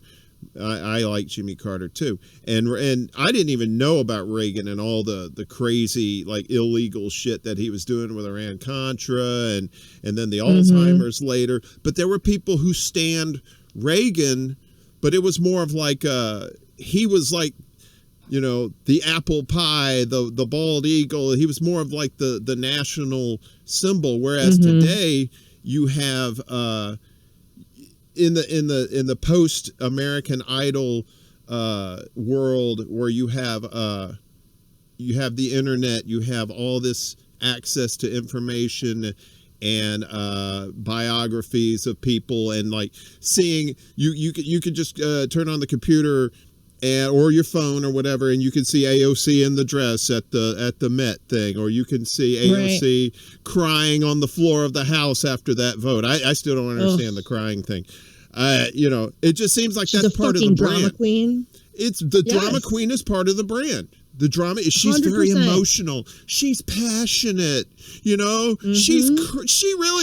cares about us. She don't care about She doesn't care shit. about Palestinians. Come on, that's not the first time that she has turned her back on Palestinians. Immediately after getting elected, she started taking down the stuff off her website about Palestine. She has said she wanted to work with Israel on technology for the Green New Deal, which is a garbage plan anyway. She did the whole interview with Margaret Hoover where she was very pointedly asked about Israel Palestine, and she like threw her hands up as like, I'm not an expert in that. That bitch has degree in international relations from Boston University, and I somehow know more about Palestine and Israel than she does. Are you kidding me? Like, and people will buy into this, and that's what you just said, that like we have the internet, we have access to like all of the information in the whole wide world, and yet these people who stand these politicians don't even know like the basics of their record. One of her first votes was to fund and expand NATO. That should have been a ginormous red flag. I don't know why that was even accepted, but it's a pattern of behavior. It's not like a one-off. This is a pattern of behavior. She is an imperialist. Bernie Sanders is an imperialist. They are not your friends. They do not give a shit. Bernie Sanders has long been a huge fan of the F-35, which has been a giant money pit. We could go on and on about all of his votes, and he loves to brag about the fact that he voted against the Iraq War. Well, yeah, under Bush he did, but he voted for regime change twice under Bill Clinton in Iraq. But nobody wants to talk about that. Nobody wants to talk about that. And he didn't even vote against the Iraq War for the reasons that he likes to pretend that he voted against the Iraq War for. You know what I'm saying? Like, these people, you don't even know. All you know is like the image that and Bernie Sanders was very good at this. He created this mythology around himself. And it's they're very good at that. They're very good at branding themselves and like carefully crafting an image. And then people don't bother to look into their actual voting records or the things that they say or the things that they go back on or whatever. It's just it's the celebritizing of a politician. And then it's also a lot of the team mentality too. Oh, well, they're Team Democrat. So if I'm a Democrat, then everything that they do is great and everything that Team Red does is horrible. And it's really dangerous. Yeah, it's the whole with social media too. It's the whole packaging of branding too. So it's like not only do you have your AOC who's doing all these things that make up her brand. She also has this base of social media that will and the mainstream media too, if she's playing ball the right way. Sometimes for dramatic purposes, they'll say, oh, look at her, she's being like they used to call John McCain a maverick. He's a maverick. It's like, nah, he's playing a role. He was actually the first AOC, if you want to think about it, because he was always playing. He was playing both angles. He would play the Republican angles for like, okay, this is safe to do here. Oh, but then I could do this over here, and this gives me more of that street cred, maverick street cred thing. It's same shit with her. She does the same thing. She'll pull this little shit like, hey, look, we're gonna do this protest on the steps with Cori Bush. Yeah. Protest. Fundraiser. PR. Yes. Yeah. 45 minutes after they announced the eviction moratorium expansion, Cori Bush sent me a text message asking for money. 45 minutes. Didn't even wait for the body to get cold. It just like boom, boom, boom. And then a lot of us put that out there. Remember, we tweeted that out. So look what these bitches are doing. And you're fed Clippersteins and all these like, oh no, they're not. No, this wasn't a fundraiser. It's like, bitch, what? This is crystal clear. You can see, and like you said, 45 minutes. after and then the cool whip on the shit Sunday was there were still protesters there right after she left, but then they had to go because they weren't guests, right? I'm like, they had to go across the street. They had to go across the street, and who has guests at I've never heard that before. Guests at a protest? I mean, I don't know. First Maybe of all, a protest should never be led by a politician. Protest should be led by the people impacted by the cause that they're protesting against. You should never have a protest led by a politician or anybody with any semblance of power. They shouldn't have centered themselves in any way, shape, form, or fashion. If you want to show up and you want to facilitate the environment where that protest can take place, great. But you need to not center yourself. You need to. They didn't have a single homeless person come to speak. They didn't have a single person who was dealing with facing eviction come to speak. They didn't have any of that. It was about them. And that should have been a huge red flag about what their intentions really were and why they were even there in the first place. You know what I'm saying? Like the fact that my friend who lives in D.C., Morgan Arjakina, she's a fantastic journalist. She focuses a lot on foreign policy. She writes for Sputnik a lot. But she, earlier in the day before the protest took place, she sent me a picture of a homeless encampment that got razzed or however you say that, right across the street from the Capitol. Like a homeless encampment. Like that's what the protest was about, right? But they didn't even talk about that. They didn't get any of those people to come speak at their protest. They didn't have any of that shit. It was a bunch of college kids and interns sitting on the Capitol steps pretending like they were doing something. It was gross.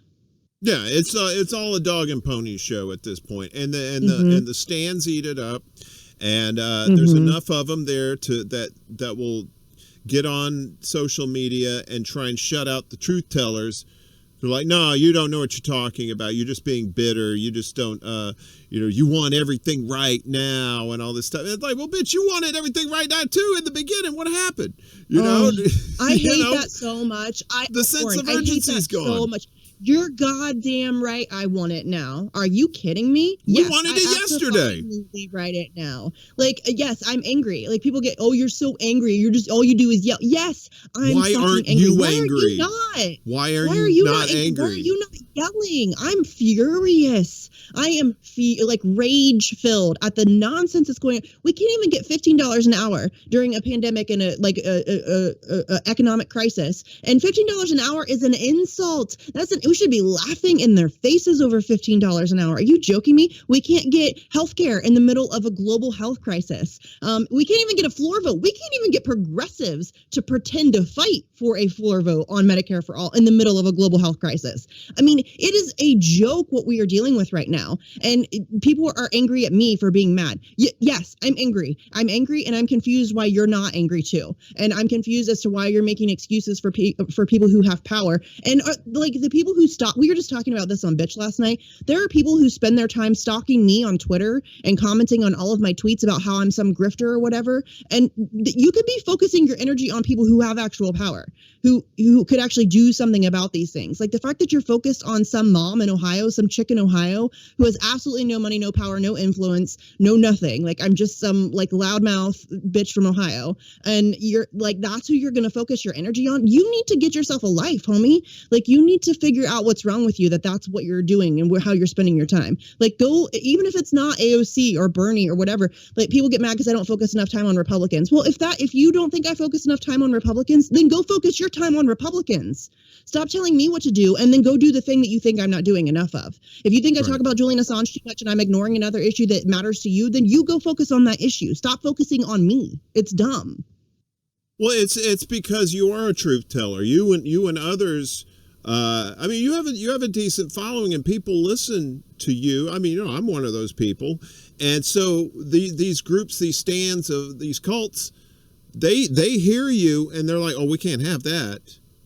That's like, and that either because you are telling the truth and you're just gonna break the whole facade of what their idol is about, or they are in so much denial that they actually think that you're not telling the truth, that you're actually legitimately trying to railroad these decent, great people that we have in all. You know what I mean? It's like this whole psychological mind fuck, and the people that like in the mainstream media and the power brokers in social media and whatnot, or the people that do have like these huge followings. and have a tendency to, you know, get their people in line behind them, you know, they have their own agendas too, you know, like this Brooklyn Dad Defiant guy or whatever, you know, he's probably just some paid op, just like a lot of these other big accounts. Does he really? He follows me. Yeah, he follows me on Twitter. And Bernie Sanders' son follows me on Twitter, which is weird. Like, what, do you like? I trash your dad on a regular basis. His Jane Sanders has me blocked, but his son follows me, which is weird. Nice. Well, yeah, maybe you might be. You might have got, what is his name? Levi? Is that his son's name? Yeah, you might have gotten through to Levi. Maybe Levi's like, you know, my dad, he's probably full of shit. You know, that Misty girl. Yeah. She's probably either that or he's just keeping an eye on, you know, keep your enemies close, your friends close, enemies closer. Maybe he's just keeping an eye on me. I don't know. You know, but Warren Gunnels follows me too. Warren Gunnels has followed me for years, which surprised. Maybe they have me muted so they just don't see the things that I say anymore. I don't know. Warren's just he always just seems like I love Warren. Yeah, he never dips his toe into the muck. You know what I mean? He's always kind of above the fray and just kind of says, okay, here's what's going on. Warren is actually, he's the reason why I even knew who Bernie Sanders was, because the first time I ever heard of Bernie Sanders was in 2003 when he was giving Alan Greenspan that amazing dressing down, which if you've never seen that video, I am not a fan of Bernie Sanders, but it's an amazing video of him like just grilling Alan Greenspan. But during that video, Warren is sitting behind Bernie and he's like giggling because like it's funny. It's amazing. And so like I was at my grandparents' house that day and my grandparents had it on TV and I'm like hearing this guy, and this is 2003, so I'm like what, I don't know, like 21 maybe. So I'm not like super into politics, but you know, whatever. But then I'm hearing this guy who's like going off on Alan Greenspan and I'm like, who is this guy? And then I see the guy behind him giggling and I'm like, okay, that guy is funny. And so then I like did some research to find out who Bernie Sanders was because Warren Gunnels caught my attention. And that's how I knew who Bernie Sanders was. Yeah, I really can't say anything bad about Warren Gunnels. He works for Bernie Sanders. Yeah, I mean, yeah. But it doesn't seem like he's out there like defending him. He's just kind of parroting what he's saying. You know what I mean? But he's not like, it's really hard to attack him because it's just like, well, yeah, he's just kind of saying what we want to hear. Because I learned about Bernie when I was a shit lib and I used to watch MSNBC when Keith Olbermann was on. You were a shit lib? I didn't know you were a shit lib. Oh, I was a Bill Clinton super fan back in the 90s. So, you know, that tells you how much I knew about politics. I stayed up all night watching the Bush Gore election. I was up till like 5 a.m. when they said, "Yeah, he got Florida." Oh, wait a minute. Yeah, I was just like, that's what kind of opened my eyes to politics. I was like, what the fuck just happened? And you know, that whole shit went on for like months. But and then you fast forward. Everybody forgets about Bush before 9/11 and how stupid he was, how they lost the Chinese, they lost the spy plane to China, and China had the plane and the crew, and it was just very embarrassing. And he was trying to give out checks to people. I remember getting a $400 check from George Bush back then. And but then once 9/11 all came along, I was starting to watch MSNBC with Keith Olbermann when he was somewhat sane, and Bernie was on there a lot, and that's where I learned where you know, because Bernie was they would talk about these health fairs that they would have. Like they had a big one in New Orleans, I remember, and they were talking about how people were coming to get checkups and stuff like that. And Bernie was like, yeah, we need to have he was saying the same shit back then. We got to have Medicare for all. We got to do this for the people. And I always, and then I stopped watching MSNBC, and then right around the time when he ran for president the first time, and then, you know, that, and you know how all that went down. So, but yeah, it took me a while to get out of that mindset of, Clinton was like Obama, you know, he's playing saxophone on what was that? Arsenio Hall. Arsenio, yeah. He was charming. You know, and I was a Southerner. He's from Arkansas. It's like, hey, man, Hey, Bill's gonna do good things for us. You know, I had no idea what NAFTA was. I had no idea all this that he was actually really a Republican, and you know, and then you fast forward to today. What he did is he corporatized the Democratic Party. He transformed the Democratic Party into a second Republican Party. That's exactly what Bill Clinton did. He did. Bill Clinton is maybe one of the most damaging presidents we've ever had because of those things. You know, I don't know if he's necessarily the worst president we've ever had, because I think W ranks pretty high up there. But he, like the way that he was able to transform, and he did it because he was able to do it because he was Bubba, because he was like this Southern guy that, you know, everybody kind of liked, and he had sort of that, you know, kind of doofus, you know what I'm saying? Like he seemed like very unassuming, very like down home country boy, and so people trusted him. And you know, Barack Obama was very good at that too, for different reasons. But yeah, I think that's kind of been the method for decades now, is that Democrats use their ability to get people to trust them, and they're like nice, like they put on the nice guy face, and then they ram through a bunch of really terrible things. And then Republicans, it's professional wrestling. There's the heel and then there's the baby face, you know, that's exactly what it is. And they just play off of each other. They don't hate each other. If y'all think Nancy Pelosi and Mitch McConnell hate each other, then you are dope. Was that You're dope. They did the little thing together. They're all in it. It's all political theater. They go to dinner together. They go on vacations together. They go out to lunch together. Like, they do not hate each other at all. They work off of each other. They help each other. They make sure that they have the right number of votes for the things that they want to pass or don't want to pass. It's a game. It's all a game. It's all a charade. Like, none of that shit is real. I liken it to a soap opera starring psychopaths. That's all it is.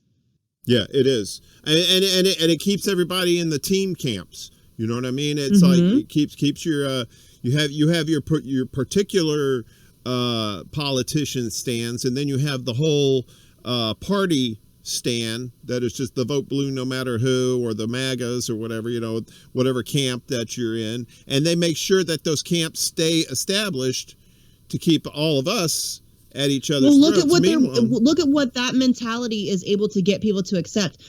Joe Biden is deporting more people than Donald Trump could have ever dreamed of. But the vote blue, no matter who shit lives, are fine with it. They're not striking. There's more kids in cages now than there were under Trump. There's no like tearful pictures at a fence. There's no, you know what I mean? Like they'll excuse it. Like I said earlier, when it's your team, it's well, if my team does it, then it's fine. If the other team does it, it's literally the worst thing that ever happened in the history of the world, and it's ridiculous. And then somebody tried to say it's just like sports though, and so you know you can't really blame people. Yes, I can. I'm a college football fan. My fandom of Ohio State doesn't get anybody killed.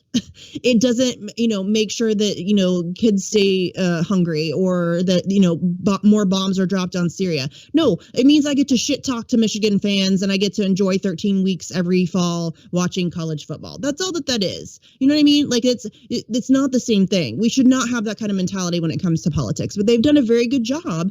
And it's been intentional. I mean, it's Noam Chomsky, for all of his faults, told us about this decades ago. They get you to hate each other. They put you into teams, into camps, and then they get you to hate each other. And then you're very easy to control.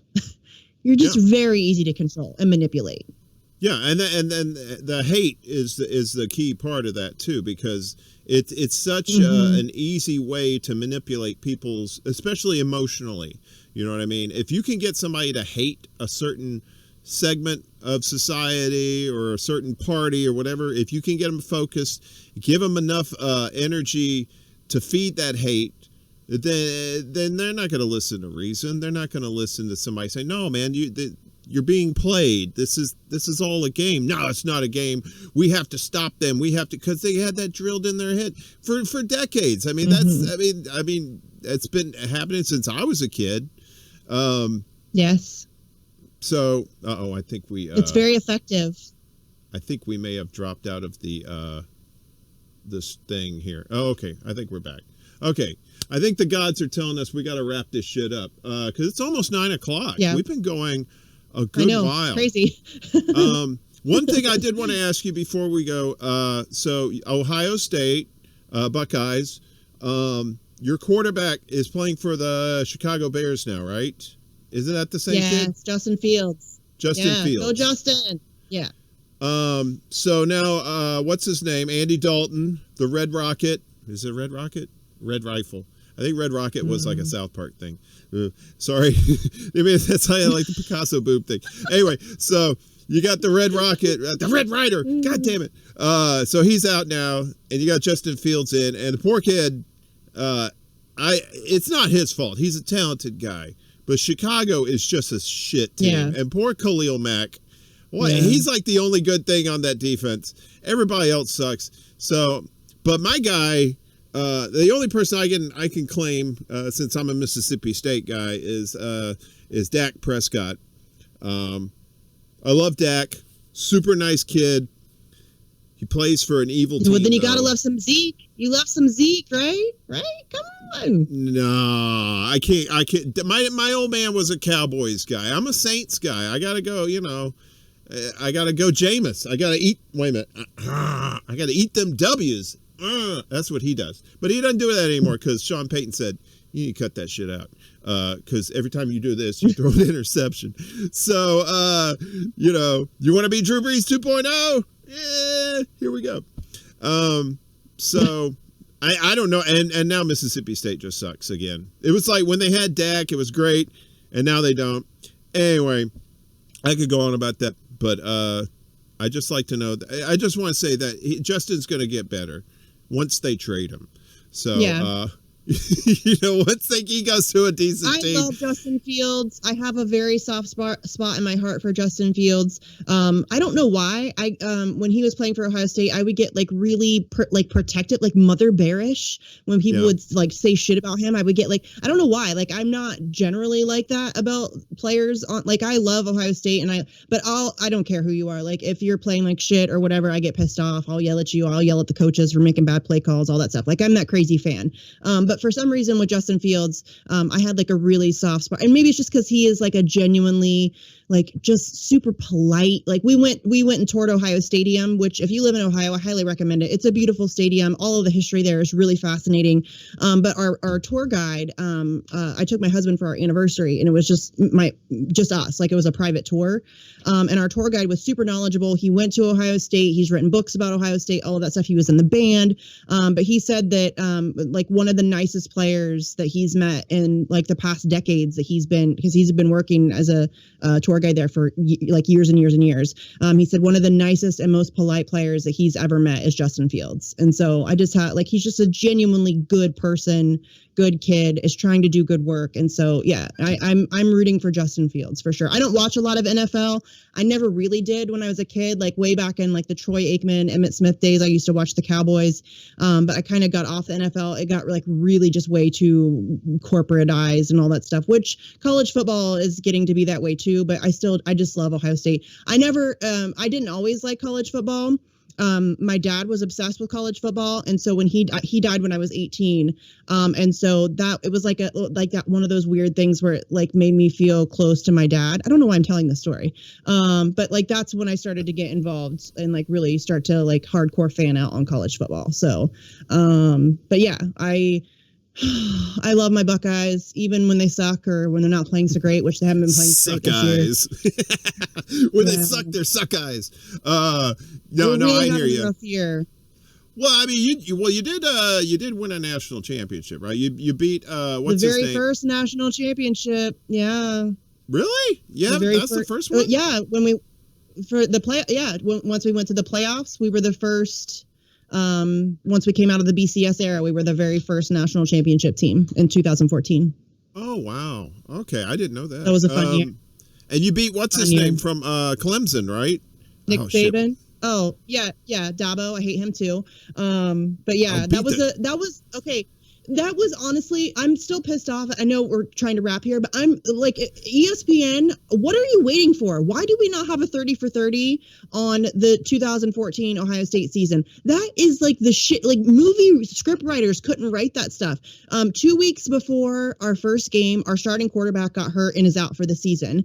Then our second string quarterback gets hurt in the Michigan game. And our third string quarterback has to fill in at the end of the Michigan Michigan game, and then take us through the Big Ten championship, a playoff game, and the national championship game. Crushed all three teams. Our third string quarterback beat a Heisman winner in the national championship game. We had this is terrible, but we had a player commit suicide right before the Michigan game. He was missing for a while, and then they found his body, I think the day of the Michigan game or the day before, maybe it was the day after. I'd have to double check to be sure. But just like the height of drama, that season was just crazy. It was like this weird Cinderella story. We had lost our second game. And so everybody had kind of counted us out. They were doing the whole overrated, all that stuff. And everybody on ESPN, this is why we don't have a 30 for 30. They all hate Ohio State. But yeah, like such a great, like magical season. I mean, for your third string quarterback to be able to pull you out a national, like a Big Ten championship against Wisconsin, a playoff game, and then go and beat a Heisman winning quarterback in the national, and not just win, but like crush them. Yeah, they beat the holy fuck out amazing. of them. It was amazing. Yeah. Yeah. Yeah. Yeah. It was I'm not even an Ohio State fan, and I was like, fuck. That was seriously, like amazing. No, it was magic, and it's kind of weird because when our first string quarterback got hurt, I was like, oh God, here goes our season. And then we started playing okay, and I'm like, okay, well maybe we have a chance. Then we lose our second game, and I'm like, okay, we're done. And then we like start playing really well, and then that quarterback gets hurt in the Michigan game, and I'm like, okay, so now we're gonna go into the Big Ten championship game with our third string quarterback. And so I remember this like very distinctly. I'm sitting on my couch. We're watching this game. The game starts, and the very first play, Cardale Jones comes out, and just this dude, if you don't know who Cardale Jones is, he is like all arm. This kid can throw for miles. He is an amazing arm. And so the first play, which I mean, kudos to the coaching staff for being that trusting of a third string quarterback to let him throw on the first play of the game, but he launched a rocket of a ball down the field. Perfect throw, perfect. It was just great. And I remember jumping up and being like, Cardale freaking Jones. Like I was so excited. My husband got me a shirt that says Cardale freaking Jones on it. Like it's seriously one of the best. And I know I'm an Ohio State fan, so I'm obviously very biased, but one of the best seasons of sports ever. For any sport, any team, any time. It was just really one of those, like you felt like the stars aligned. It was like this very magical, against all odds kind of season. And it like, seriously, script writers couldn't have written a better script for that. It was great. It was a great season. I think the only thing that might equate to that I don't watch the pros as much anymore. I think probably I do. Mm-mm. I think I watch the Saints just because I'm curious to what Jameis Winston's going to do. But the story of what was a few years back of it's kind of reminiscent to that is when New England went. I think they went 18-0, right? They had the perfect season, and the Giants. I think they barely got in. My sister's a Giants fan.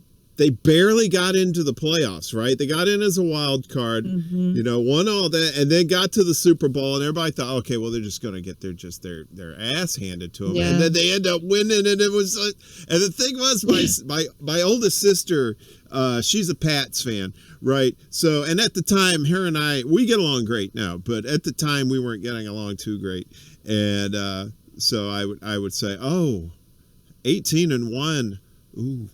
Oh, ew. I don't know. Can you put a Band-Aid on that? I don't know if that's going to help or not. She's like, shut up. I mean, he's got like 5 fucking rings. And, but when my Saints won it back in 2009, I was like pretty much, I never thought in my lifetime that the Saints would ever win a Super Bowl. And then once they did, I was like, fuck it. I don't even need to watch football anymore. That's true. Because that was right after Katrina, wasn't it? Because that was that not long after, yeah. Because right after Katrina, they almost went to the Super Bowl, but they got beat by the Bears in 2006. I remember that. And then 3 years later, they ended up winning the whole thing. And I have Boston breaking their curse. That was pretty magical. I'll give them that the one. Cubs too. The Red Sox. I was born in Chicago, so I got kind of a love for the Bears and for the Cubs, and so with the Cubs a few years ago, and they finally won a World Series after 100 and something years. I'm like, bucket list. You got the Saints. I got the Cubs. The Bears back in '85. I don't give a shit if they get another one. I got the Bulls, the White Sox. Okay, I like them too. The Blackhawks. Now the only other team I really might care about are the New Orleans Pelicans, and I don't really care. So anyway, right? Because that's basketball, and I'm like, I used to love basketball, and now I'm just like, it's like you said, it's all too much. It's just too much. You know what I mean? It's not a simple game anymore. It's like every play there's like a 5-minute commercial break for advertisers, and I just like, and again, college ball is getting to be that way, but it's not quite as bad now. Now with the new the name and likeness stuff, that it's probably going to get a little bit worse but not just I'm okay. Like, I'm okay with that. Players need to be compensated. These universities make an ass ton of money off of these kids, and they should be compensated. But I do think it's going to probably add a little bit of corporatization to the college level that wasn't there before. But I've always just been a bigger fan of college ball than I have been of the pros, just in general. I like college basketball. I honestly like women's basketball more than I like men's basketball in college. I was going to say my Mississippi State ladies, they went to the national championship twice, and I think they lost to South Carolina both times, and it was just like 2 years in a row, and it was like we'd never gotten that far before. Yeah, it was like, but just to be there, it would have been nice to win one of them. You've been there twice, but. Sports. Say that even if you're not a sports fan, I highly recommend going to a game at the Horseshoe at Ohio Stadium. It is so much fun. The atmosphere is really like electric, and to see Script Ohio, which if people are not sports fans or whatever, so we have the best damn band in the land, the marching band. And I'm not kidding when I say that they're the fucking best. Go look on YouTube for videos of their halftime performances. Like they made a Michael Jackson moonwalk across the field, like in a formation. It's seriously, they are amazing, and they do Script Ohio every game, and it's military precision. It is fascinating to watch every time. When they come out to dot the I, and the crowd roars. In most sports situations, when it's halftime or whatever, most people they go get a beer, they go to the bathroom, whatever. No, not at Ohio Stadium. Ohio Stadium, everybody stays put until the band leaves the field. Like, they're almost as popular as the band or as the football team. So but just the environment, that just being at Ohio Stadium, it's so much fun. It really is just so much fun. And I get that I'm biased, but I still just highly recommend, if you can make it to a football game at Ohio Stadium, you should do that. It's so awesome. No, I don't blame you. I mean, when I was in my radio days, I was in college at the time too, so we would do radio remotes from Mississippi State tailgating parties and stuff like that, and it was just like there was just so much fun. The game itself was great, and that's just like Podunk, Starkville, Mississippi. And imagine being at like a top tier school like that the energy and just the pomp and circumstance around it was just like amazing. That's what I always loved about. I loved going. I never liked watching college football games on TV. I always liked being at the game because of that energy and whatnot. So well, here we are, 2 hours in. I'm not going to keep you anymore. I know you want to get some sleep, and you want to take care of the kitty there. She needs her meds.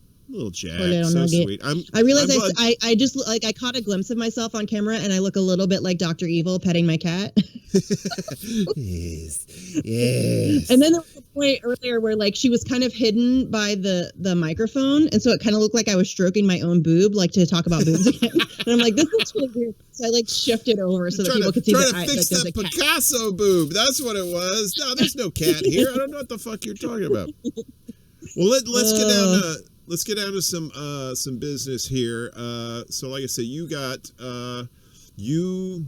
have Action for Assange. That's on YouTube. Rock every Tuesday. Yes.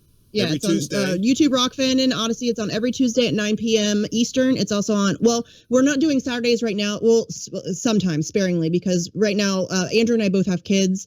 His kids have tennis. My kids have cheerleading. Like so we're trying to, Saturdays are usually the only time we can do UK guests. So if we have a UK guest, then we'll do a Saturday. But Saturdays are a little bit hit or miss right now. But definitely every Tuesday at 9 p.m. Eastern.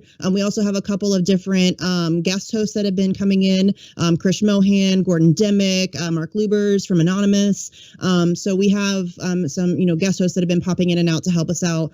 So that's every Tuesday for sure at 9 p.m. Eastern. And then Facts on the Ground, I do with Jesse Zerowell. We are actually going to be interviewing Jeb Sprague tomorrow. Nice. So you guys can look for that to come out. He's the guy who interrupted the George W. Bush event recently, as well as Mike Preisner. So we're going to be interviewing him tomorrow. So that'll be dropping probably, I don't know, maybe Saturday at some point. So definitely take a look out for that. We've done a ton of amazing interviews, in my opinion, with a lot of really interesting people. Maybe that like our interviews aren't great, but the people we interview are pretty fantastic. We've gotten really lucky on some guests. And then also I have Bitch every Wednesday at 7 p.m. Eastern. Yesterday I had Andrew and Kendra on, who are both Action for Assange comrades. And then also Alex Rubinstein popped in. I just like randomly sent the link like 5 minutes before we went live to like a bunch of people, and Alex like jumped in before dinner. So that was really cool.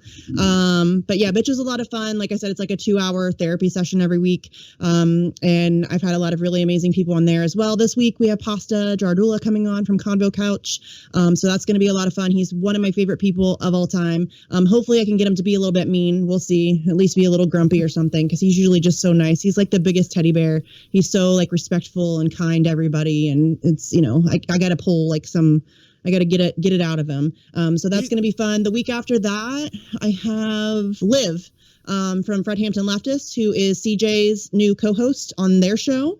So I'm really excited for that. And then the week after that, I have a bunch of the March for Medicare for All activists coming on to update on the stuff that they've got going on, which I'm really excited for. So yeah, there's a lot of really fun stuff coming up on Bitch. So everybody can check that out on Wednesdays at 7 Eastern. Yeah, it doesn't sound like you're busy at all. What? Oh yeah. Oh goodness. Anyway, It's fine. What happened? Shot who? No, yes, you're very busy. I'm glad you are busy because, like I said, you speak truth to power. You're out there.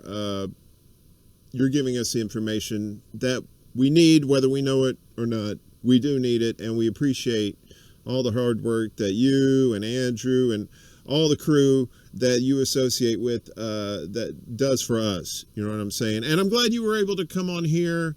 And yeah, it's like just I fun. said, this is right. It's a good time, right? We have, it's kind of loosey goosey. I got to talk about cats. I got to talk about college football. I got to talk about boobs. Like, this is a great time for me. That's like the holy trinity right there. College football, right? Cats, and boobs. Who knew? Right? Well, listen, we need a shirt, Warren. We need a shirt. College football, cats, and boobs. Damn it, you greedy grifter. Don't we have enough? Okay, we'll add that one. That'll be fine. You can never have enough shirts. I have a lot of shirts. You can never have enough shirts. I will say this though, I can't remember the last time I bought a T-shirt. All the T-shirts I have, they're all like promo shirts. When I worked at Borders Books, we got like promo shirts from events and stuff like that. When I worked I worked at Trader Joe's and I worked at Whole Foods. At Trader Joe's, they gave us like a shit ton of T-shirts. So I can't even remember. And then when I go to Comic-Con, like this one, I got my Comic-Con Chevy shirt. I don't know if you can say that. Anyway, nice. Free. My girl is the budget queen of New York, so she can sniff out a free shirt like a fart in an elevator. You know what I mean? It's like there's one right over there. Go sign up. Put a fake email. I don't care. Go get that shirt. We're going next week. I buy a lot of shirts.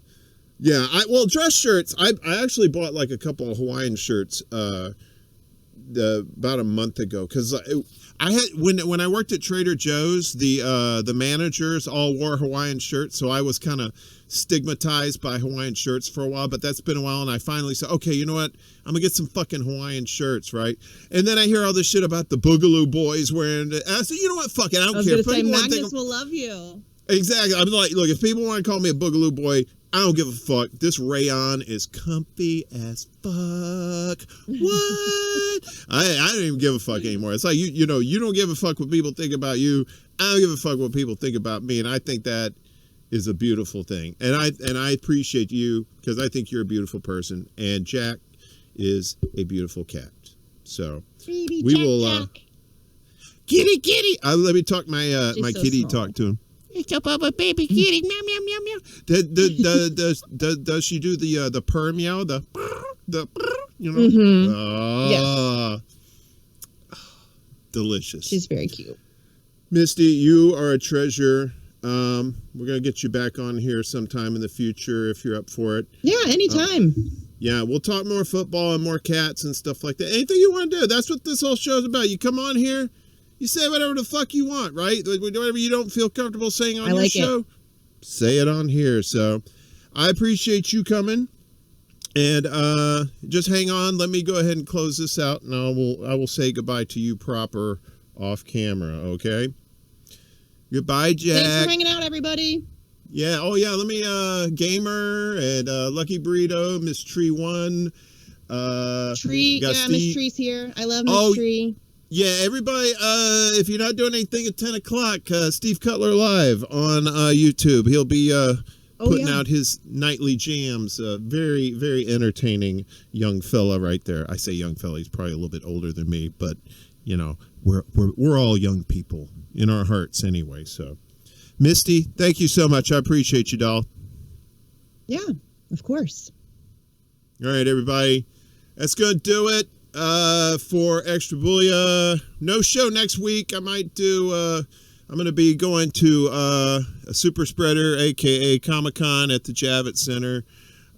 So I'll be taking my vitamin C, my vitamin D, and my zinc, and whatever cloak of protection that'll keep me away from the bugaboos.